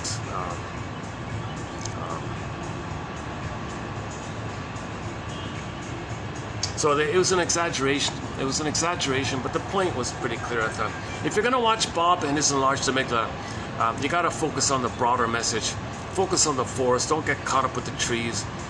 Don't nitpick it too much. You got to appreciate the difficulty of the message the filmmaker was trying to get across, i.e. the link between prejudice and weaning trauma, or EA, which leads to EAS, enlarged amygdala syndrome. Well, before I forget, oh my God. Okay, so are we finished with that point? If in the narcissistic mind, king and a god, the template is the breast is the thing they own. So they apply that to everything. Everything in their life is seen through that lens. Everything in their life is kind of filtered through that lens. That means they basically transfer that into the present. Their attitudes will reflect that. Their attitudes in the present comes from the template state in the prototype of their God, or think others are things that serve them. So they expect others to be the missing breast function. If it's there, fine. They're entitled, it's supposed to be like that. So if someone's nice to them, of course, they're a God, it's supposed to be like that. If someone is not doing that, they think the breast is misbehaving. He's angry at the breast, wants to control the breast, wants to control the person, trying to control the breast, make it behave and do its thing. So he has that kind of entitlement like that. He could be angry like that. He could be very controlling like that. Now finally, if he can't, okay, then you do denial, contempt, sour grapes, devaluation, dealing in many ways, feel important. Then there's a huge devaluation like that. Because he felt devalued by his mother, he becomes a devaluer. So things are exact. He doesn't have any. And if the clinger was nice to him for 10 years, doesn't matter. Doesn't count. There's no time in that brain. Nothing sinks in. Remember, he feels empty. It's a basic fault. There's some kind of core emptiness feeling in there. Nothing can register. He can only register goodness if he can admit he's angry at the mother. If he wants to accept something good from somebody, first he's got to admit that he's angry at his mother. He's got to admit that. He doesn't want to admit that because he's become her. So that means if he admits his mother failed him, he fails himself. He doesn't want to know that. Not having a loving mother, it's hard work, right? So people with stinger personality patterns generally don't do therapy because there's more work involved. Because the therapist is not going to collude with you. The therapist doesn't step into your mirroring idea. I thought you're supposed to mirror me and agree with me and make me center, make me important, feed me like that. You're supposed to be a good breast. All these other breasts, they're useless breasts. You shrinker man, you're supposed to be a good breast. Shrinker man doesn't do that. He's trying to help you be aware and build your ego. That's what you're doing. You're looking for breasts all the time. You got to get out of this breast world. So you got to admit that your mother failed you. They get very angry at that because that means.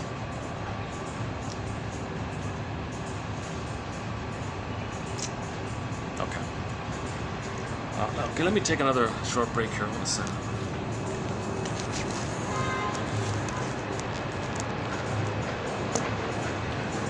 Ain't life a brook? Hey, feel. Oh, hang on.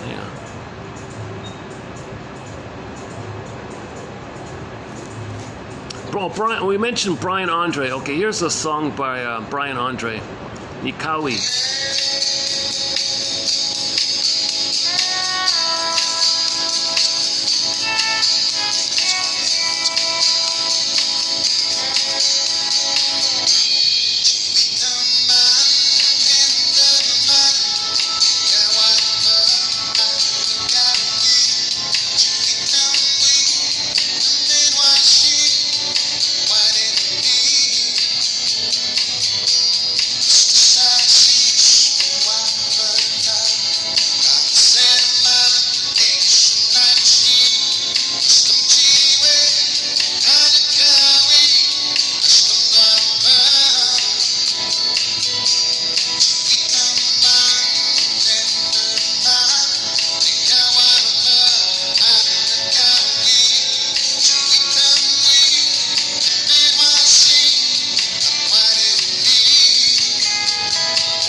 Brian Andre, he only has 2 albums out,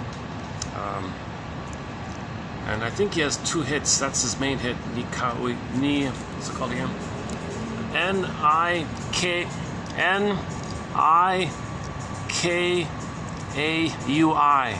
That's the name of the song, and the singer is Brian Andre.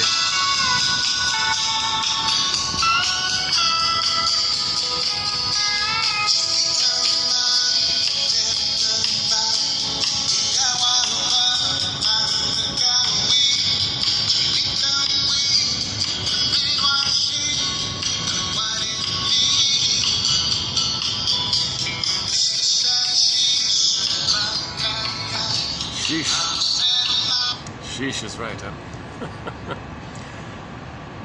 Okay, let's just so the quote today is sort of going to supplement what I was just trying to say. So I'll read this quote. This quote is a kind of a continuation, or hopefully some clarification of what I was trying to get across, by Jappe, Mr. Jappe from France, translated into English. So hopefully this point will, this will add to it. But before I do this, before I forget, just, I didn't have time to print it out. It's just before coming out this morning. So we now have some new quotes in the pipeline coming up. So coming up, I just found that I didn't have time to finish it. So there's a there's a myth about a guy named, Tartantus, son of a gun. Think about the word tantalize. It comes from the Greek myth Tartanta or Tartantus. Okay, so long ago, okay, remember mythology, okay, it's symbols, parables, metaphors, analogies, similes, just stories to talk about inner dynamics. Myths and fairy tales are true on the inside. They're metaphors for psychological trauma, emotional trauma, inner trauma, psychological trauma.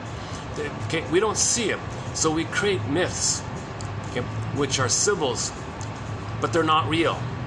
They're not real, but they point to something invisible, but real. So in other words, myths and fairy tales are true on the inside. So whenever we talk about a myth or a fairy tale, you got to remember that. So in the myth of Tartantus, I didn't know, I've heard the name, but I never really knew much about it. Just reminds me of what a pitiful, I wish we learned some Greek mythology or myth. We didn't learn any, zilch, not one second was spent teaching Greek mythology in school. My God. So I'll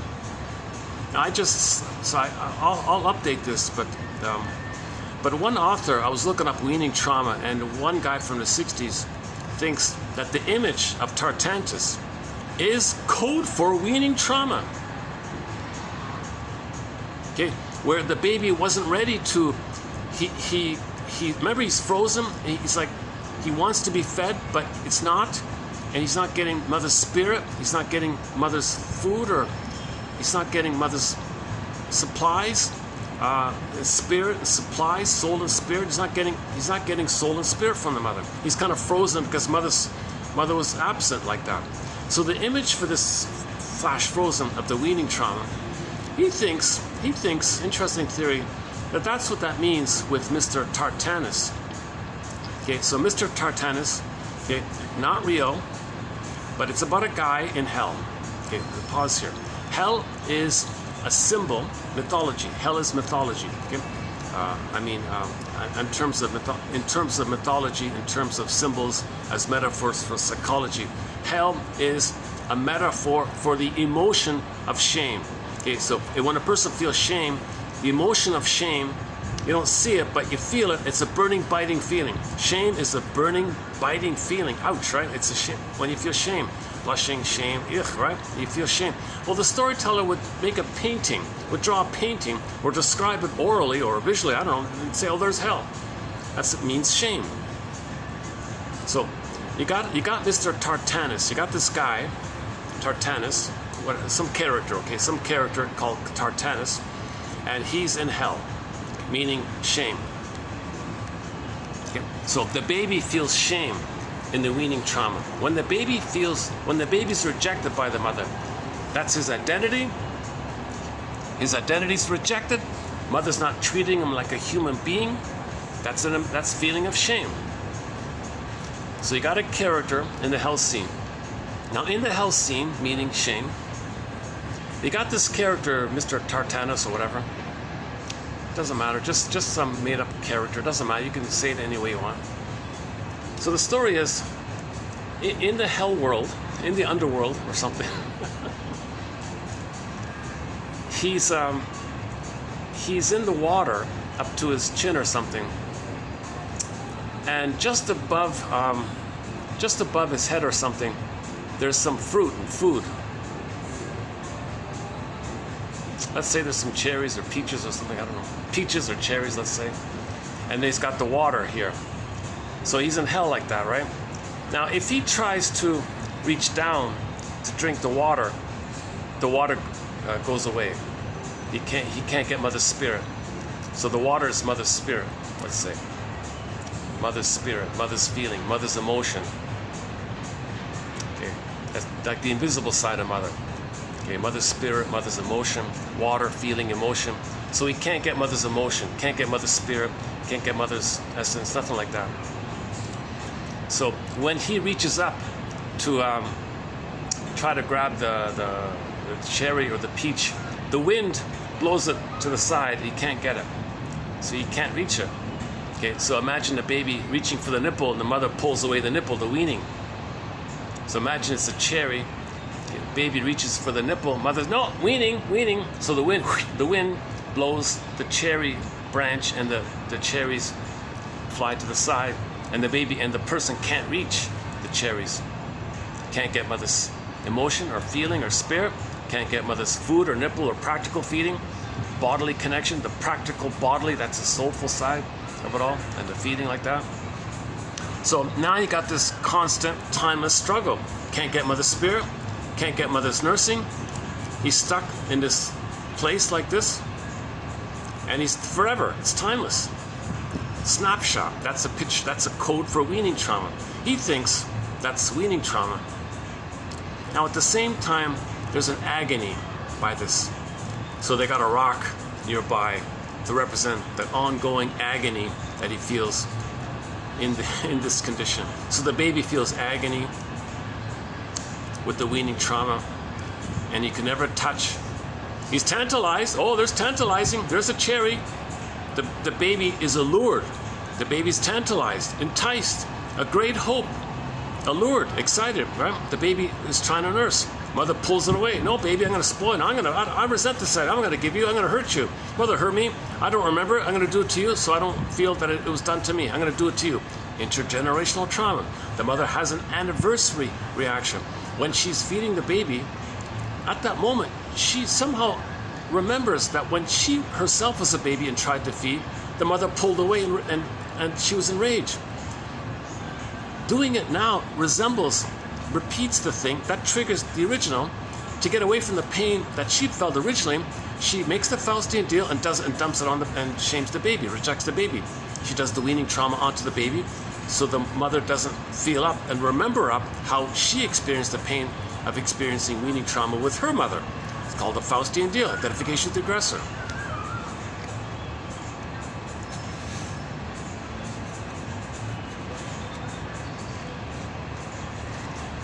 Okay, the added point about Tartanus is so when a person experiences weaning trauma, they may feel quote unquote ripped apart or something. They may feel torn apart, or like the mother's rough handling the baby, the mother's angry in the physicality of dealing with the baby, careless of the baby.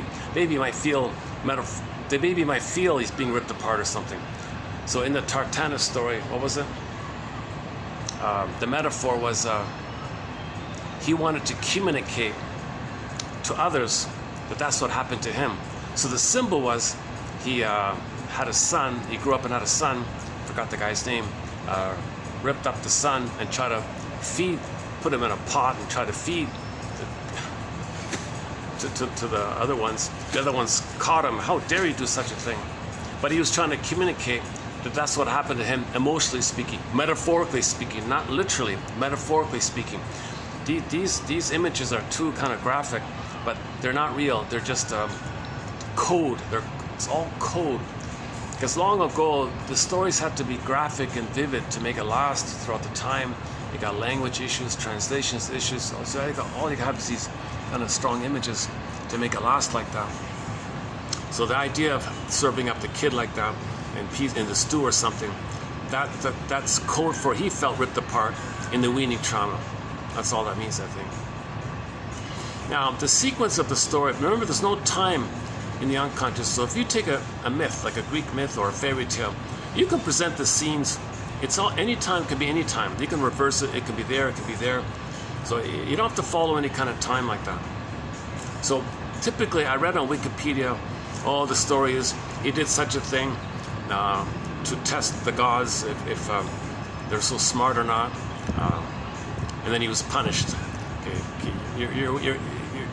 Okay, in a myth, there's no sequence. It's not like that really. Each sequence is kind of an independent message almost. So you don't have to.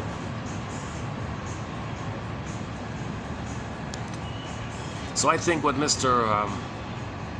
Butcher, what's his name? Butcher, I forgot. That quote's coming up. So he thinks. What do you think? Well, what do you think? Do you think he's onto something?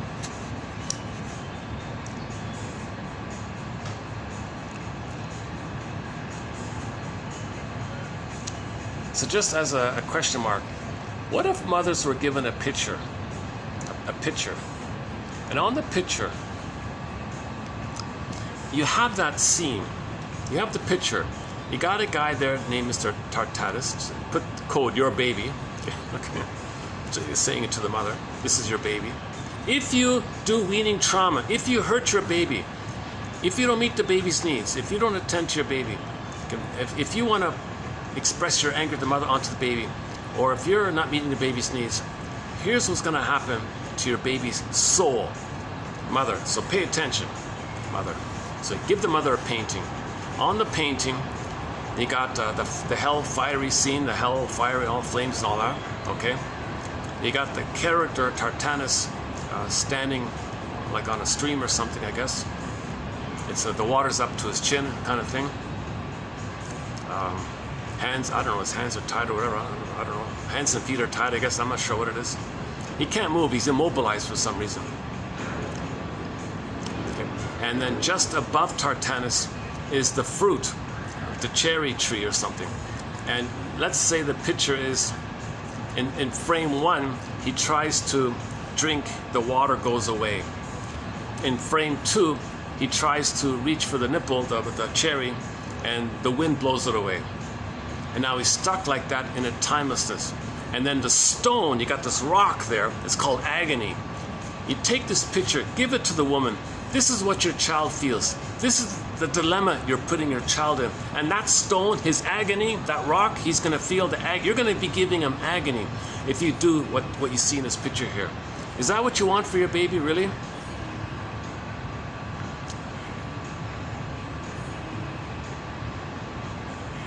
Now, if she doesn't care, if she likes the idea, where misery loves company, she'll do it to the child because misery loves company, and she'll feel seen, mirrored, and she'll feel important doing that. She'll feel powerful that she did that. To not know that her mother had done that to her. So it's sort of sad like that, right? Yeah, this thing with the Tartanus has to be updated. I just found it literally like a few minutes before coming out. So I just skimmed a couple of things about it. In the dictionary, so I looked at the dictionary. They said that there's a mountain somewhere in Hawaii named after Tartanus. They named a mountain after him, just to give education, psychological education. Here's a mountain called the Tartanus Peak or Tartanus Mountain, just to teach people mythology. They named the mountain after it. Code for weaning trauma. And there's another one like that. Some metal, there's some kind of metal they named after Tartanus called tartanium or something. It's used in electronics. And I even saw an ad where you can buy jewelry made out of this tartanium thing. It's like a grayish, bluish, darkish kind of color like that.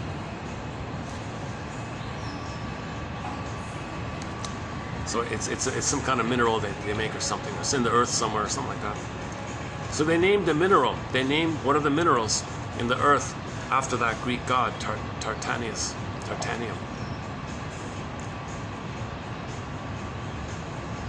The other one was someone thinks that because that word Tartanus leads to tantalizing, right?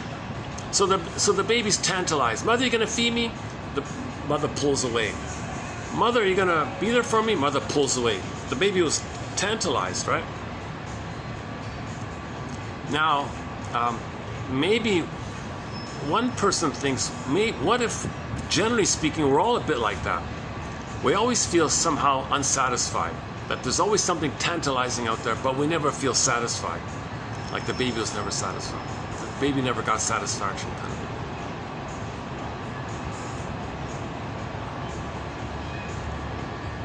Let me take a little stretch here. Hold a second. Oh, it's clearing. Hey, what's the time here? Oh, let me check the time here. 3:53. Son of a gun. So I've got about an hour and a half. Yeah, okay. The timing's okay. Let me just take a little stretch here.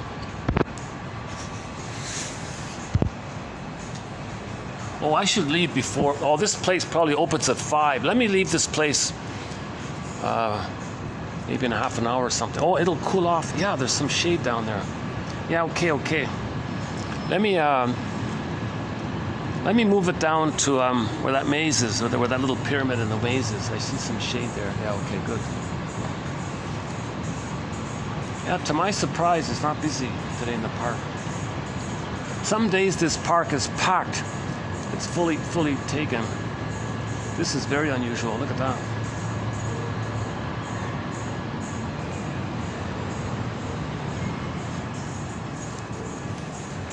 Yeah, okay, I'm going to move it down there in a few minutes. Maybe, let's do this first. Let me read the quote then.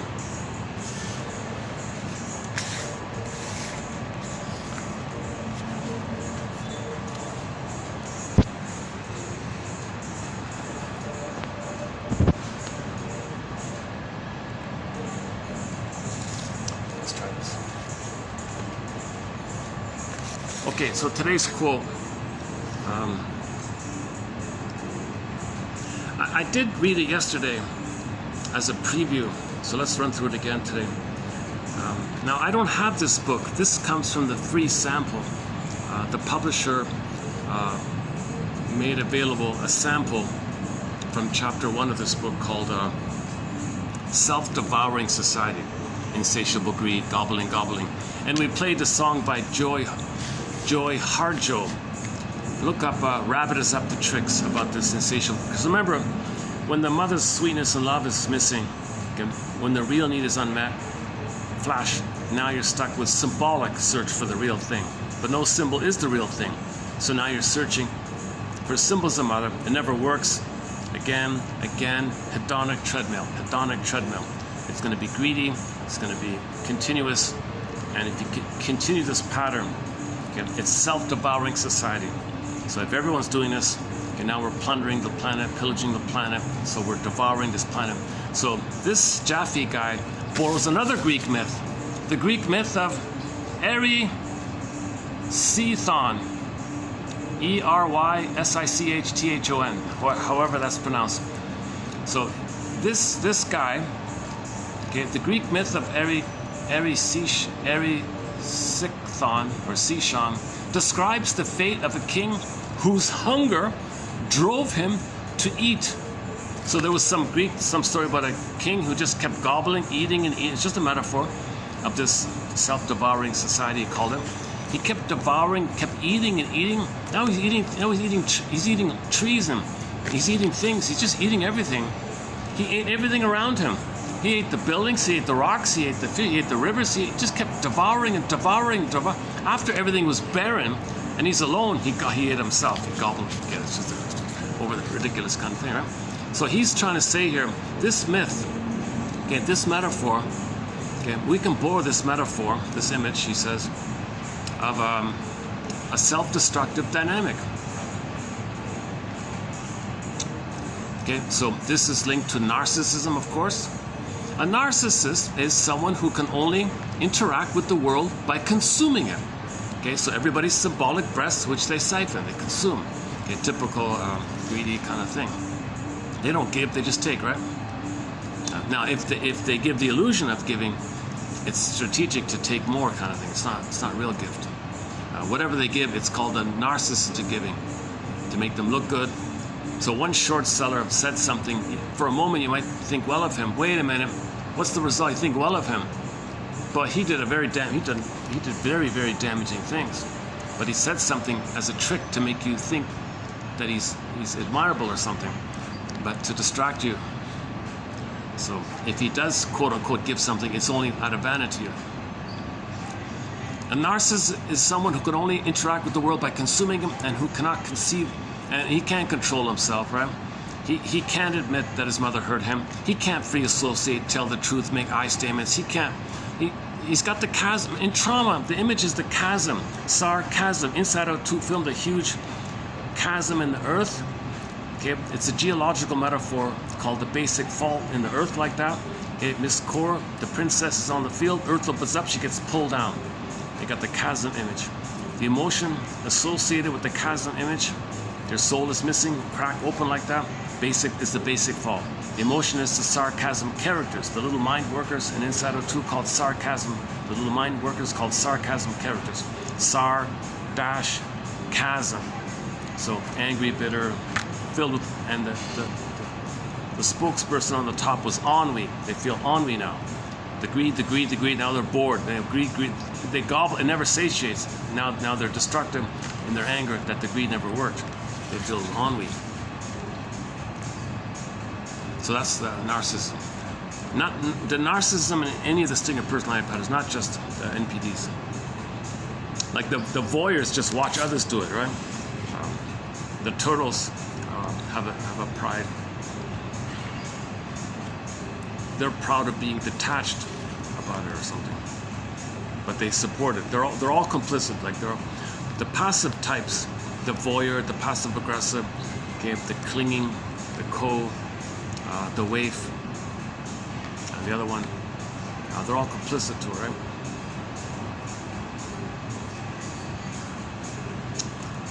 Okay, so his psychic development is arrested, as mentioned earlier. They perceive, like the newborn, the whole world as an extension of their own ego. So they kind of think like the whole world is basically them still, like a property of theirs, like they own the world. Enter that obnoxious song, everybody wants to own the world or something.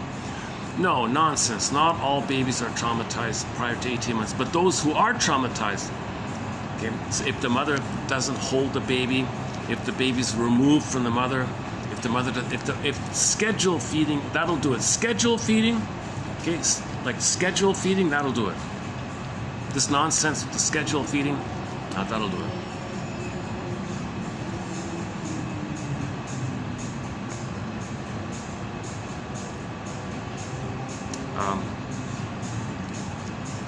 Okay, narcissists do not conceive of a separation between the self and the world, since they cannot accept the original separation from the mother. So see, there it is. The baby could not accept the separation with the mother, so they can't treat others as people in their own right. In order to magically deny this painful separation and the feelings of helplessness and distress it entails, the narcissist experiences the entire world, including their fellow human beings, as extensions of their ego, their mind. I.e., everyone around them is their possession, from the template that the baby thinks he owns the breast. Obviously, this is accomplished unconsciously. Behind an appearance of normality, the narcissist hides the inability of recognizing people in the broadest sense. So he hides his inability to have empathy. He can hide it. He knows how to BS, he knows how to give appearances, he can hide it. Underneath, he doesn't care. Or he openly says he doesn't care.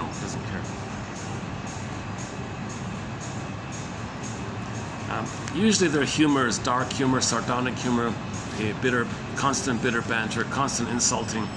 If you like those crude, vulgar characters in like the honeymooner guy, he's going to hit his wife one day, the Archie Bunkers and the Archie, what's that one, Bundy, these kind of crude, vulgar, verbally abusive, shouting violent insults all the time. That's the kind of humor that they might go for. This sadistic kind of thing, because they're angry. Of course, this narcissism has a hostile mind, resentful, grievance collecting, always cynical and sarcastic.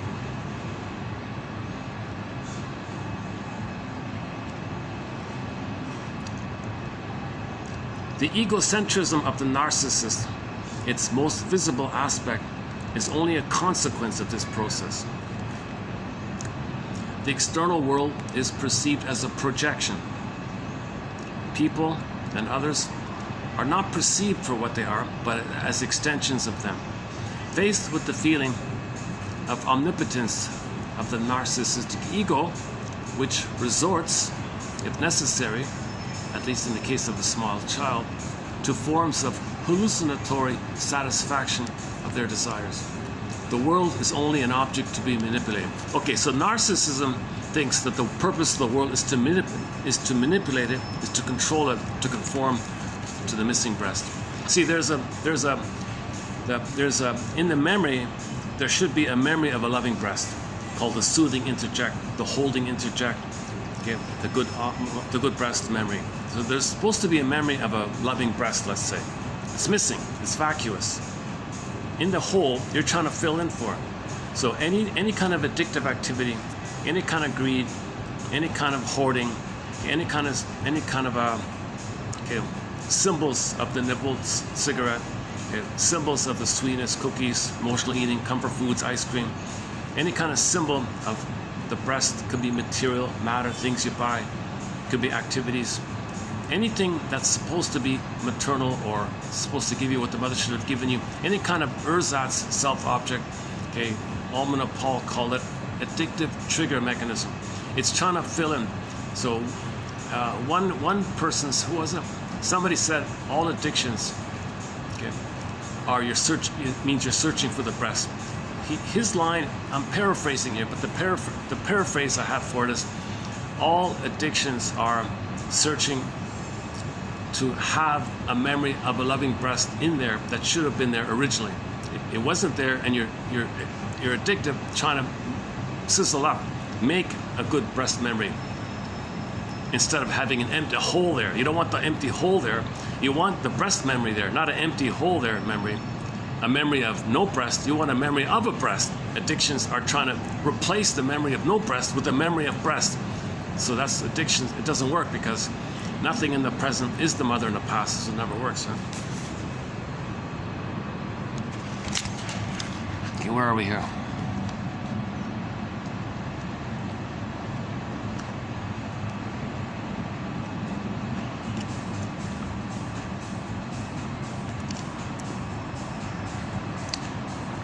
Manipulate. The world is only an object to be manipulated, or even an obstacle for effective realization of desires so easily to satisfy within the sphere of imagination. Okay, so you want to manipulate things, or in one form or another. Okay. As for the ego, it does not immediately identify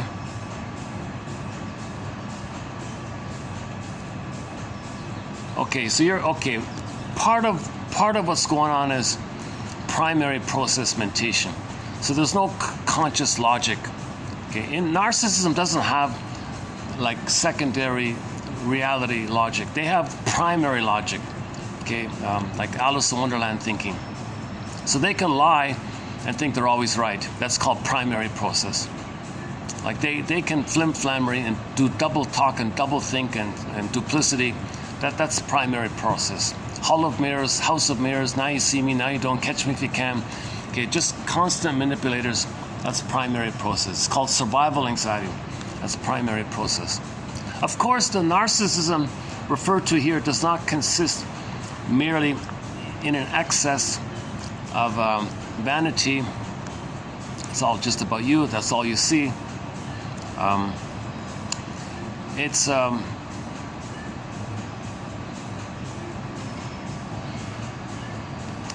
It's about the weakness of the ego.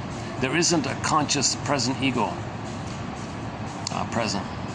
The reality ego present.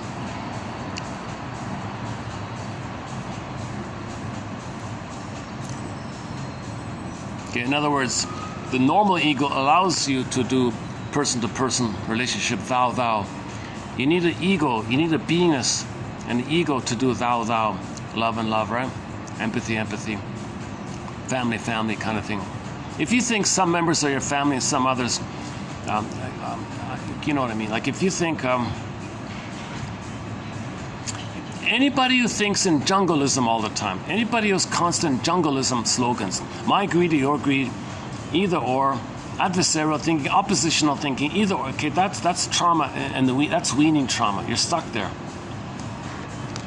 Because the mother is wonderful. If she's there, she's a monster. If she's not there, and if you preserve and if you maintain adversarial thinking, that means you're loyal to the mother. That means you're not calling her out. You're whitewashing her crime. You're protecting her. You're loyal to her. Emptiness,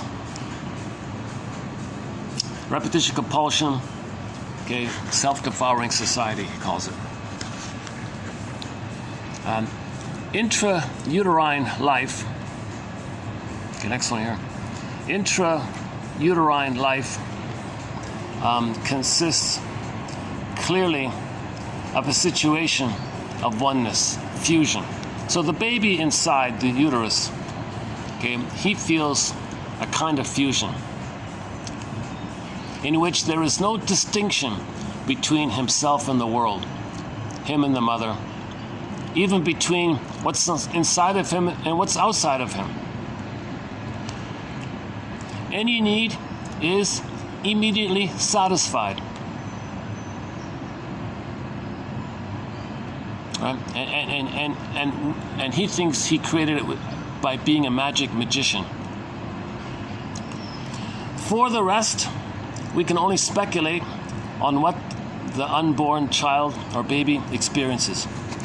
It is quite tempting to imagine that this is a life without pain or tension, in uninterrupted bliss.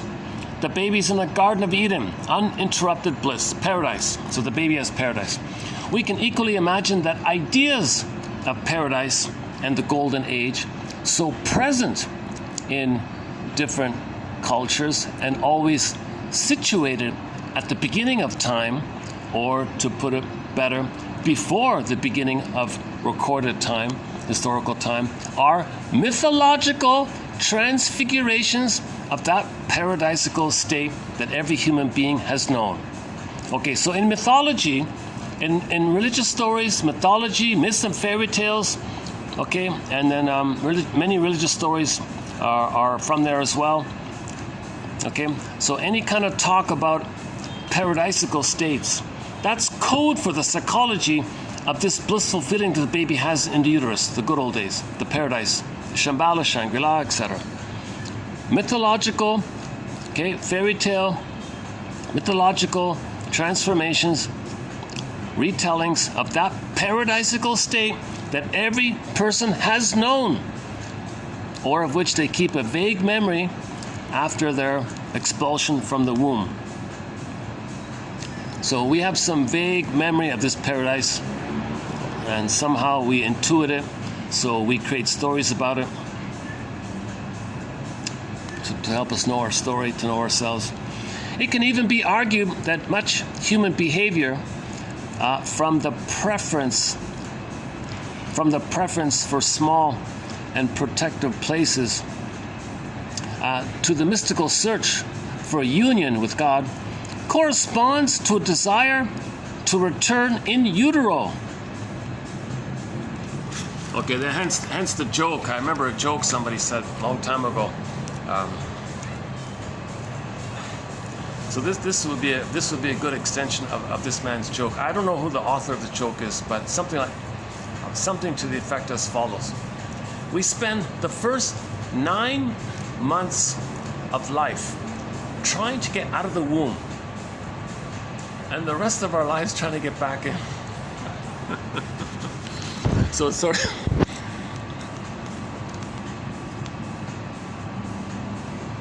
of the baby experiences birth trauma, being ejected out of paradise lost, and now he's dependent. Now he's totally and completely dependent on the mother. So he is helpless. He has total vulnerability, total helplessness in the face of a world whose stimuli exceeds its capacity for development. Okay, so the baby can't develop without being held and nursed and soothed by the mother. And maybe what the baby does is he kind of closes in on himself somehow, at least in the beginning, to preserve this fusional sense. Feeling united with the all-powerful mother, the baby feels all-powerful himself. This, of course, is an imaginary omnipotence, in the beginning at least. The child relies on substitute satisfactions, even hallucinations, if necessary, if the real stuff is missing. So if the real bliss was missing with the mother, They may engage in these illegal substances to see if they can fill it in. Obviously, babies who did not experience weaning trauma, if they had a good enough mothering experience, they won't be drawn to this kind of thing. So a little understanding on that side. Oh man, well, today's a treat. It's gotta be sometimes on Mondays and Tuesdays, different venues are closed. But I'll definitely try this again. This worked out well. To my surprise, this worked out pretty well. This is a bit of a treat. What was yesterday? Yeah, I had to bounce around a fair bit. Yeah, I had to bounce. I've been doing a lot of bouncing around. I've been doing a lot of bouncing arounds lately. But the videos are okay. I feel like I've done some pretty solid videos. Some of my best videos were done recently, I think. Now, just to clarify, I have anxiety, so you'll see me stuttering when I speak and all that. If I had the funds, play Joni Mitchell's song, This Flight Tonight. Oh, do I have it? Oh, no, I don't have it. This Flight Tonight. Made popular by Dan McCafferty. And I'd be on this flight tonight, do the therapy process, and show you the after therapy. What you're seeing or hearing with me here in the moment in this video is before therapy. I want to show you after therapy for myself. I want it for myself. Okay, so these two quotes, these lengthy quotes, the first two here, come from a book, come from the sample pages of a self-devouring society. It's a French guy. Translated into English a couple of years ago. This third one here, just sort of a little space here.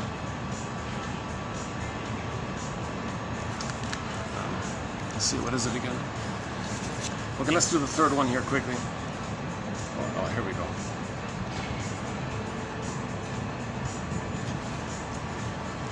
Okay. Oh, another. Okay, Jesus Christ. Okay, so so in extreme cases, in more extreme cases, I don't know what point quantity becomes quality, like when does it cross over? But if the pain is very extreme, if the narcissism is very extreme, and the weaning trauma is very extreme, they may go into a store, a department store, and feel that the stuff around them is theirs. It's the breast, it should supply them.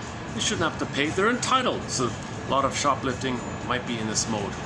So our example was the TV show called Nashville, a country music kind of show. There was a lady in there, a wealthy woman, and she had a very depressed mother. We see the mother in the show. She was very depressed. So she would go. So she never had mother's touch, mother's caress, mother's softness, mother's bosom, none of that stuff. It was missing. This girl probably was pulled away from the mother, put on a scale, wrapped in a towel, never had skin-to-skin contact. Mother was always depressed. So she was missing that skin-to-skin touch, the tenderness, the warmth, the skin-to-skin touch. She was missing that. So she went to the cosmetic section of the department store and would find all these things that would symbolize mother's touch. Some kind of powder, the rouge, what is the powdery thing? Lipstick for the mother's kisses, eyelash or oils, or whatever, all that skin creams. So she would go, she had a compulsive habit to go to the department store and nick all these girly cosmetic things. She had money, she had $1 million, nothing to do with money. She wanted the feeling of symbolically mother touching her. Mother never touched her, so she searched for something symbolic of it. Now, number one, when mother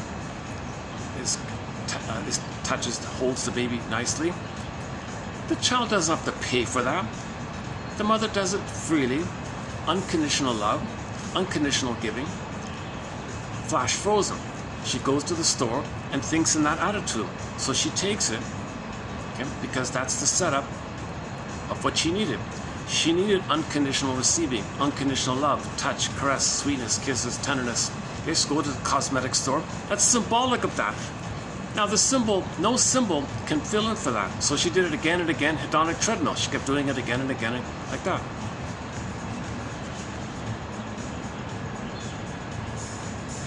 So this is an extension of it here. A son of wealthy parents, repeatedly steals money from his mother and from his friends.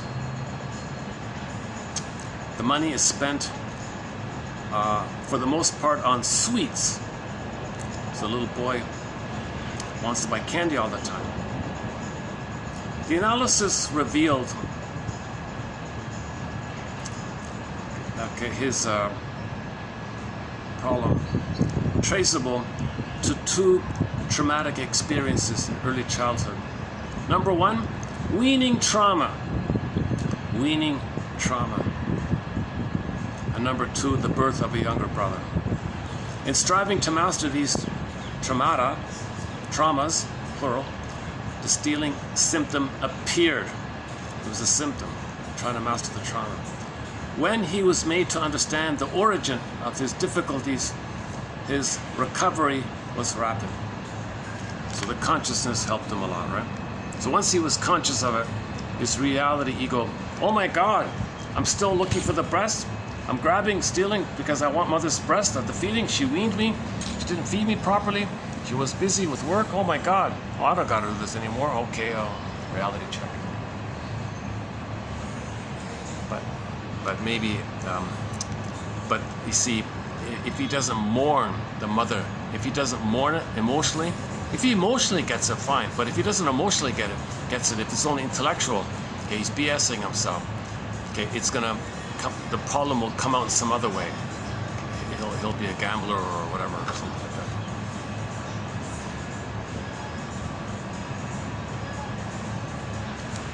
that.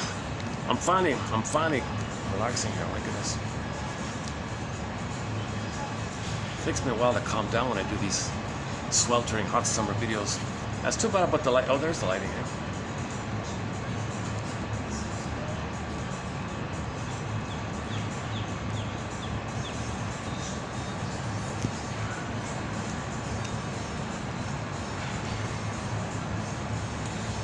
Maybe it's a holiday or something. I don't know what's going on. But it's a welcome treat. It's always a welcome to have to be able to sit in one spot, not have too many interruptions. Just a few little, just a couple. Yeah, let's take a peek upstairs. Yeah.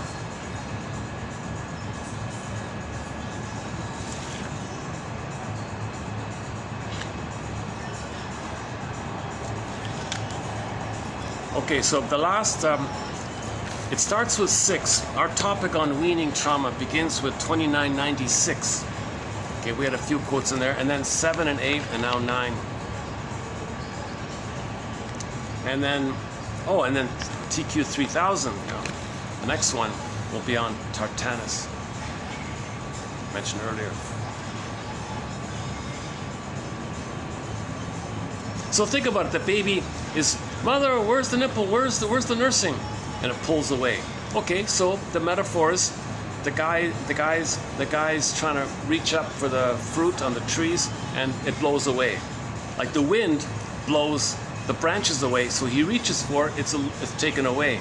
Just like the baby's trying to nurse, but there's no, I'm going to pull it away.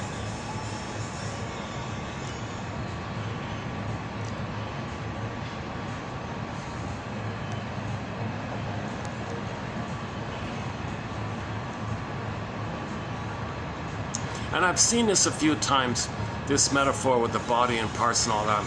That's code for the baby thought he was going to be ripped apart when the mother was rough handling him, pulling him this. He thought he was going to be pulled apart or something. He had this strange fear like that. So in Myths and Fairy Tales, when there's some kind of scene like that. Now sometimes, Alan Shillen has one about Brother Lustig. If you face that kind of fear, you can be restored and a new you comes. Like when you face your trauma, you're terrorized by this, you come back together. And so a lot of these fairy tales, Myths and Fairy Tales, It's like a reborn, like a rebirth thing, like some kind of recognition of this psychological death, like the soul crushed, and then the rebirth. Like that's the phoenix comes up. So when you admit the truth, you're born again, kind of thing. The feelings come back. That's part of the innate drive for healing. So we want to cooperate with their innate drive for healing. So we might have to fear some, we might have to face some of these nightmares, and that might come up, or these scary kind of feelings.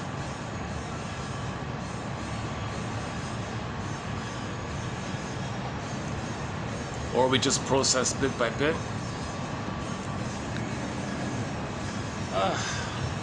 All right.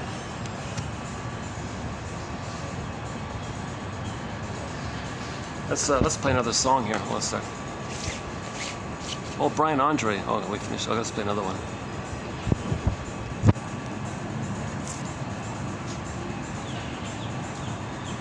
Recently, we played a live. Here's a live solo acoustic version of the song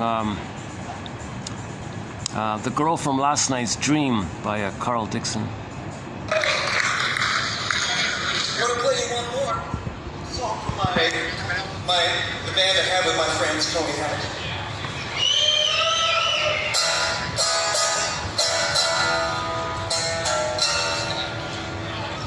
This is about a girl from last night's dream.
Somewhere in an alternate universe, there's an unbelievably great guitar solo going on at this moment. I only have so many hands to go around. Can you hear it? I can hear it.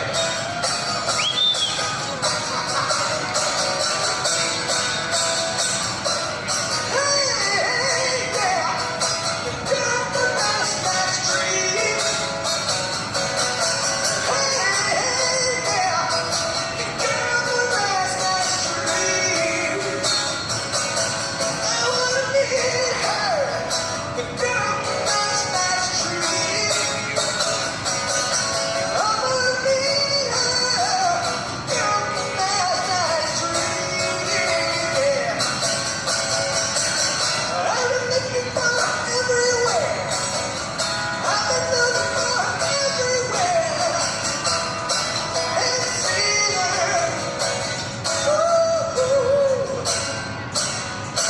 Bang, bang, bang, bang.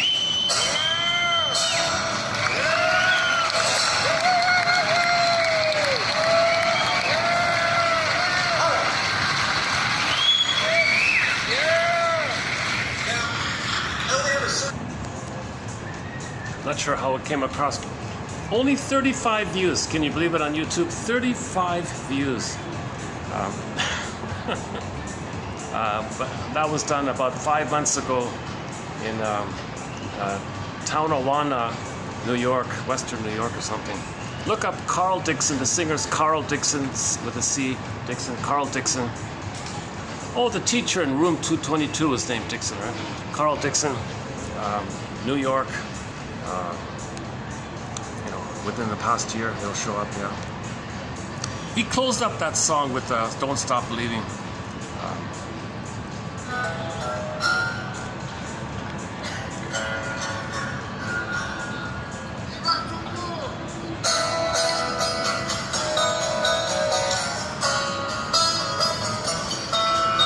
Now on this one, really much sing along for full enjoyment.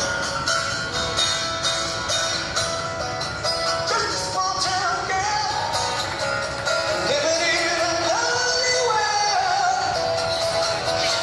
Midnight train going anywhere. Just a city boy. Born and raised up Detroit. Took the midnight train going anywhere.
have 3 songs by the band Coney Hatch on our soundtrack. This one now here, the acoustic of the girl from last night's dream. First time for everything, and it's about a girl. Oh, and the fourth one's called Monkey Bars.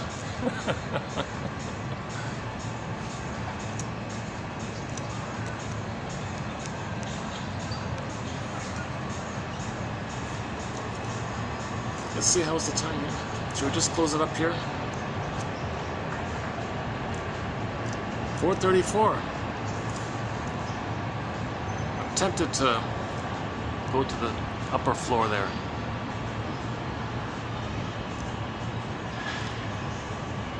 Let's not push my luck here. Maybe I'll just wind it down here for today.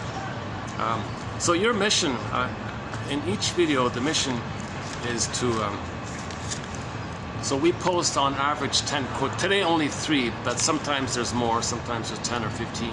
Sometimes there's 30, sometimes there's only 1. Today there's 3. So the idea is to spend 10 minutes a day. Robert Bly's advice to read psychoanalysis for 10 minutes a day. Please forgive it for its jargon. Please forgive psychoanalysis for its jargon. Just 10 minutes a day, it's good enough. And in that 10 minutes, if something came up, pause. Use that as a springboard. What thoughts spring to mind? Okay, and just see what else comes to mind. What does this quote suggest to me? What does this quote remind me of? And just see what else might freely come to mind. That's making the unconscious conscious. Okay, the image is you're the fisher person. Unconscious, unknown, pull up the fish in the air, catch the fish in the net, fry the fish, eat the fish. Assimilate, accept, make conscious, make it a part of you.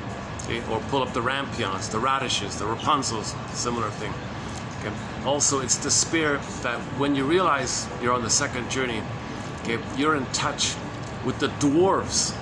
Remember the dwarves were miners mining up material, mining up psychological material, mining up knowledge of the trauma, mining up, which defense mechanisms you used, mining up that your mother failed you, mining up psychological truth, mining up gems. So that's the dwarves. Okay, so that's a similar idea. So when you free associate, you're in touch with the miners within. Okay, the dwarves are symbols of the energy within you that's bringing the truth up to consciousness. Remember, consciousness is the broad awareness of your feeling, your knowledge, your connection to yourself. So the consciousness sorts things out, because in neurosis, your trauma is influencing you all over the place. But when you're conscious, it's like a broader healing kind of thing. Things line up when there's consciousness. So we want to make the unconscious conscious. So free association, also known as the basic rule, the fundamental rule. Say what comes to mind, just freely say what comes to mind. And when there's a resistance, you notice the resistance, identify the resistance. Okay, then just point out the resistance. Oh, I felt blocked here. I stopped. That's the resistance. And then the content, then the why. I felt pain. So I was talking, suddenly I froze up. That's the resistance. So defense before content. Just notice the resistance. And that's it. Gentle awakenings, quiet awakenings, 10 minutes a day. Okay, now in the morning when you wake up, same exercise. When you get a dream, okay, when you're dreaming, that's unconscious. But when you wake up, you might remember something. Now it's in your conscious. TTAQ. Give the dream a title, identify the theme. A for affect, Q for question. You think your unconscious self, your second self, your secret self, your unknown self is asking you. TTAQ. And do the same thing. Free associate. What does this dream snippet or sequence remind me of? What does it suggest to you? Oh, in the song we just played, the girl from last night's dream. So he was lonely or something. He had a girlfriend, but didn't feel the happiness of the girlfriend. He had a girlfriend, but was numb. He was like Tartanus. He couldn't feel the pleasure of something. He's like, he has a girlfriend, let's say in his real life, let's say, that doesn't feel fully pleasurable. He's afraid to feel it. So in your dreaming, you're trying to now feel what you couldn't have felt.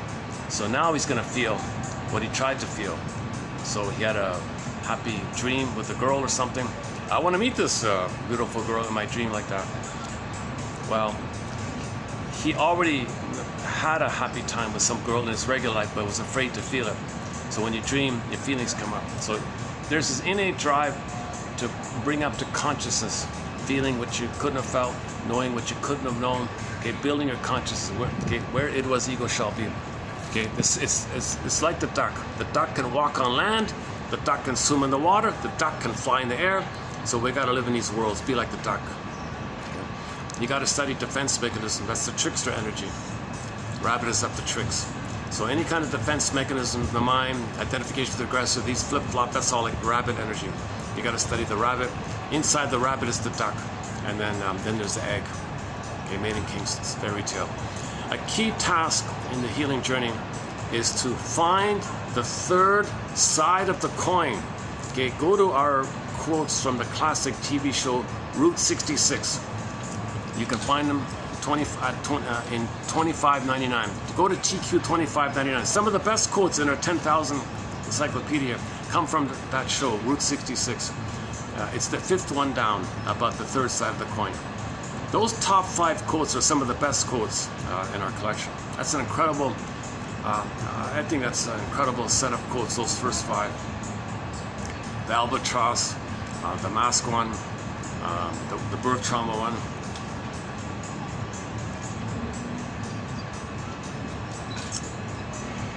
That's what life's all about. You're traumatized at birth, and how do you get back your self-esteem? So we're all survivors from this kind of thing. We're all vets, he calls them. We're all survivors. You know. And then the future one. Don't stop believing. Embrace the future. Hold the future with open arms, kind of thing. Another Journey song, right?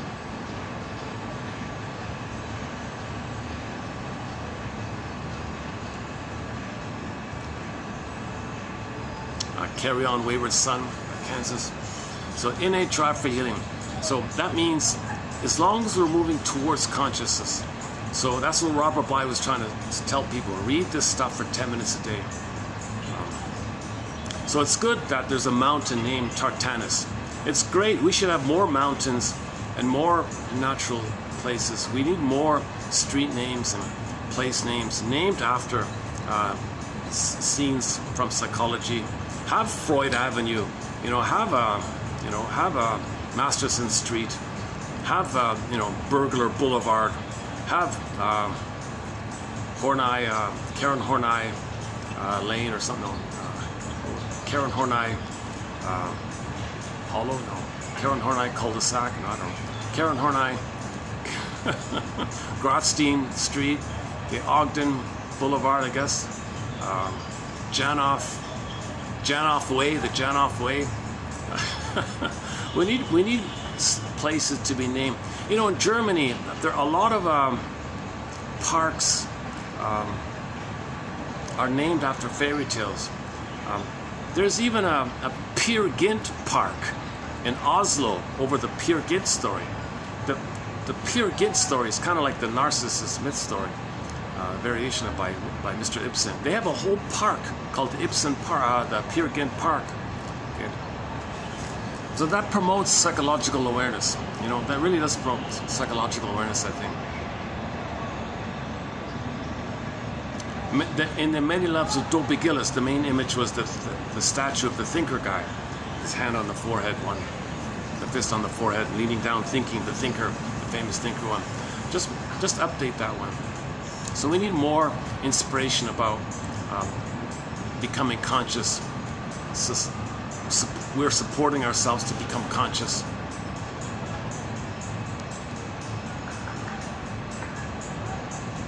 Make sure mothers know about the lotus birth, gentle birth, Leboyer birth, Clausen-Kennel birth, leave the cord, leave the placenta, hand the baby to the bosom, leave the cord, leave the placenta, okay, and all that information about that. Don't stop believing. So, meaning continue in the pursuit of raising consciousness.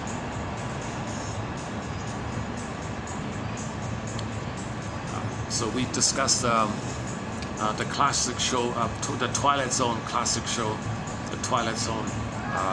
Gabe's story, excellent episode. Wong's Lost and Found Emporium, excellent episode. Take My False Light, Please, about the comedian guy, excellent one. Nick of Time's okay. And Shadow Play, interesting one. And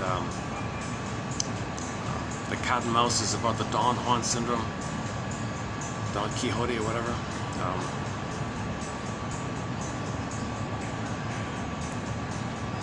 One Life Furnished in Emotional Poverty, and then follow that up with Saturday. We often talk about the Forbidden Planet story, the science fiction. In previous videos, I've discussed a fair bit about the science fiction film called Forbidden Planet, the Star Trek episode Requiem for Methuselah. Those two are important. The Disney film Inside Out, spent a lot of time on that one. A little bit about the Odyssey story that I know of, the Erysichthon story that I know of, some of the tales that Robert Bly likes to tell, Marion Woodman, John A. Sanford, Robert A. Johnson, Alan Chinen, Von Franz a little bit. The Ulanovs are in there.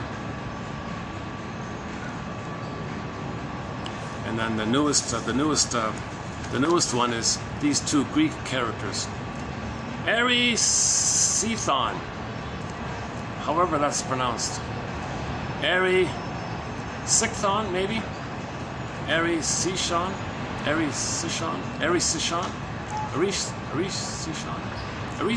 maybe, and the other one Tartanus. Those two.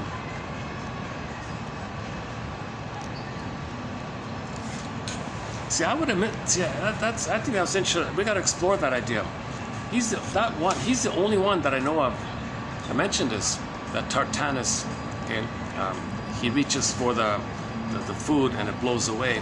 But that's the nursing weaning trauma. It's too early. He wasn't ready for that, and he's stuck waiting for him, and he can't. The water idea, I guess. Well, they had to make him immobilized, like the baby's immobilized, so he's in the water.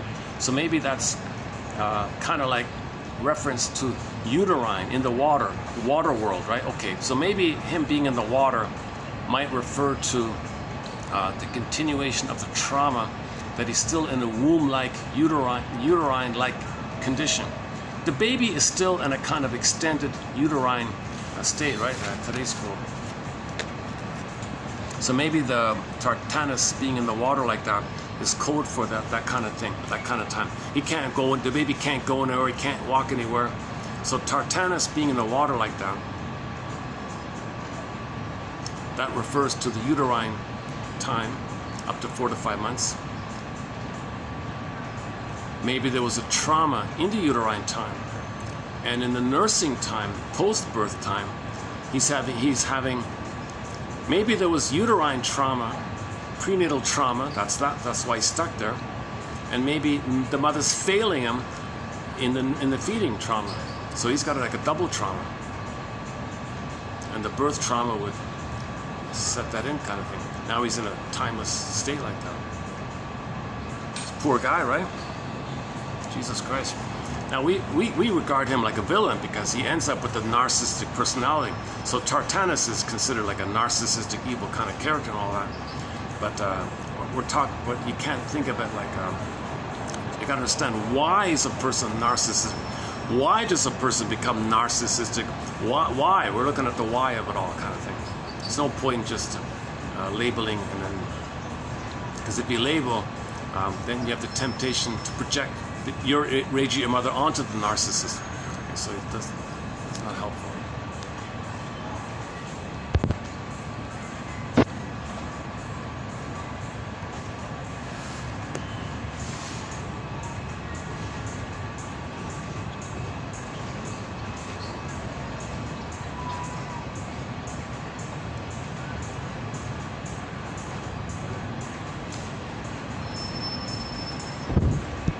As mentioned 2 videos ago, it's the 5th birthday of the reissue of the comic Psychoanalysis. So originally in 1955, there was a comic put out called Psychoanalysis. 4 issues were put out in that year. It just ran for the 1 year, and then it was lost for decades. 5 years ago, it got saved and digitized and reissued And now the complete run of the comic series is available in a hardback through Dark Horse Publishing.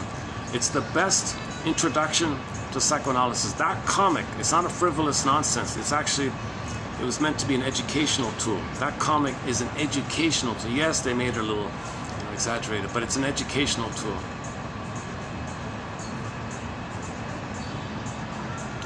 Is it better like this, or the way, is it too bright like this? Looks too bright like this. Never mind.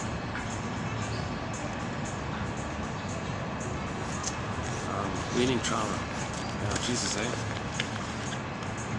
So weaning trauma is also known as attachment trauma.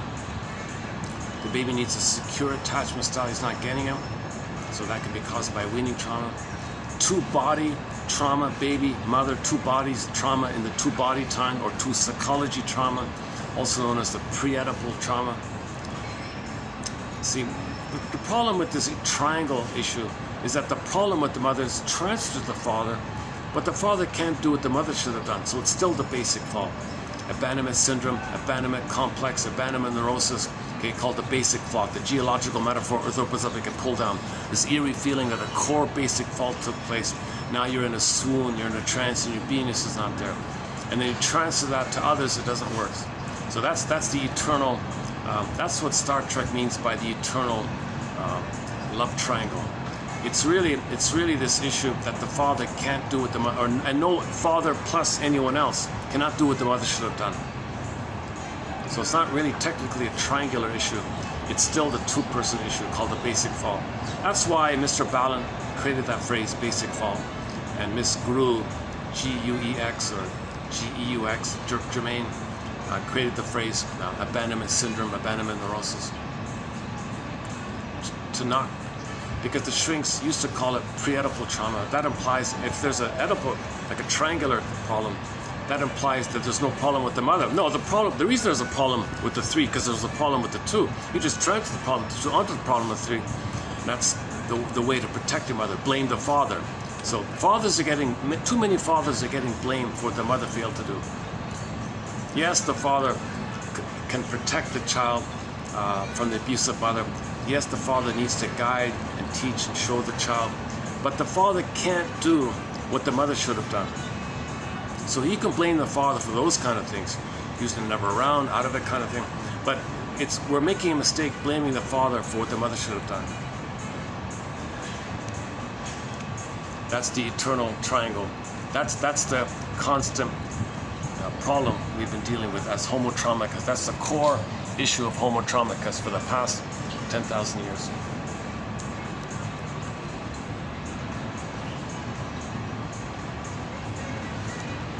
Wait a minute. If this is an event, okay, maybe this. Yeah, actually, I don't have to worry about it. This is not like a regular restaurant. This is the smoking section of the events thing.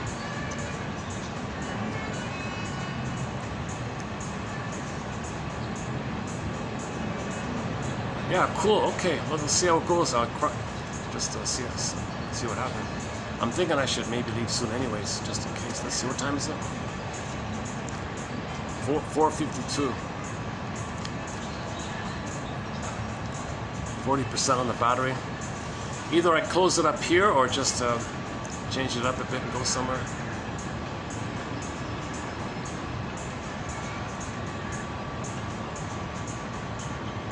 Okay, my first time here, so let's just close it up here.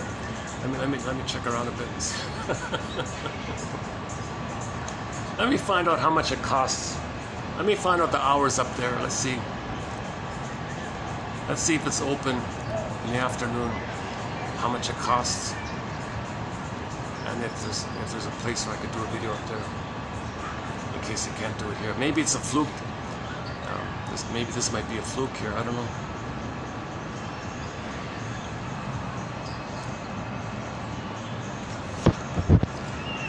Maybe yeah, okay, let's close it up here. Let's Brian Andre, Carry On Wayward Son by Deli Ristic. Farron, It's Always About a Girl. Yeah.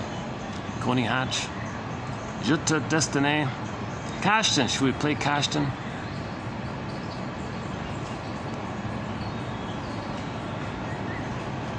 Okay, here's a song by the classic indigenous band called Cashton. These two guys are, I think, from the Inuit people. They had 3 albums out in the 80s. Here's one of their hits called Tipachimum. Tipachimum. And when this song ends, I'll just close the video. So thanks very much for the love of narrative medicine. And for the spirit of trying to become conscious, because that's the healer. The consciousness is the healing, because then it sorts out our energy being stuck in this disturbed memory. If we're conscious, if things loosen up and things sort itself out, kind of thing. So like Dorothy at the end of and then we go home to Kansas. Okay, I mean, so your inner home. So when in the Odyssey, okay, we live in a psychic house called a soul castle. That was Ithaca. So when you get back, you're there. Then the feelings come back. Penelope get back. So the Oz land is like all this unconscious stuff. And then when Dorothy says there's no place like home, the metaphor means there's no place like beingness, inner home, embodiment. When Dorothy says there's no place like home, that's code for, okay, we want our embodiment. We want to feel real and alive. That's a home within. Okay, that's what that means. So let's close up with some Cashton here. Thanks very much for the love of narrative medicine. We'll see you next time.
Shall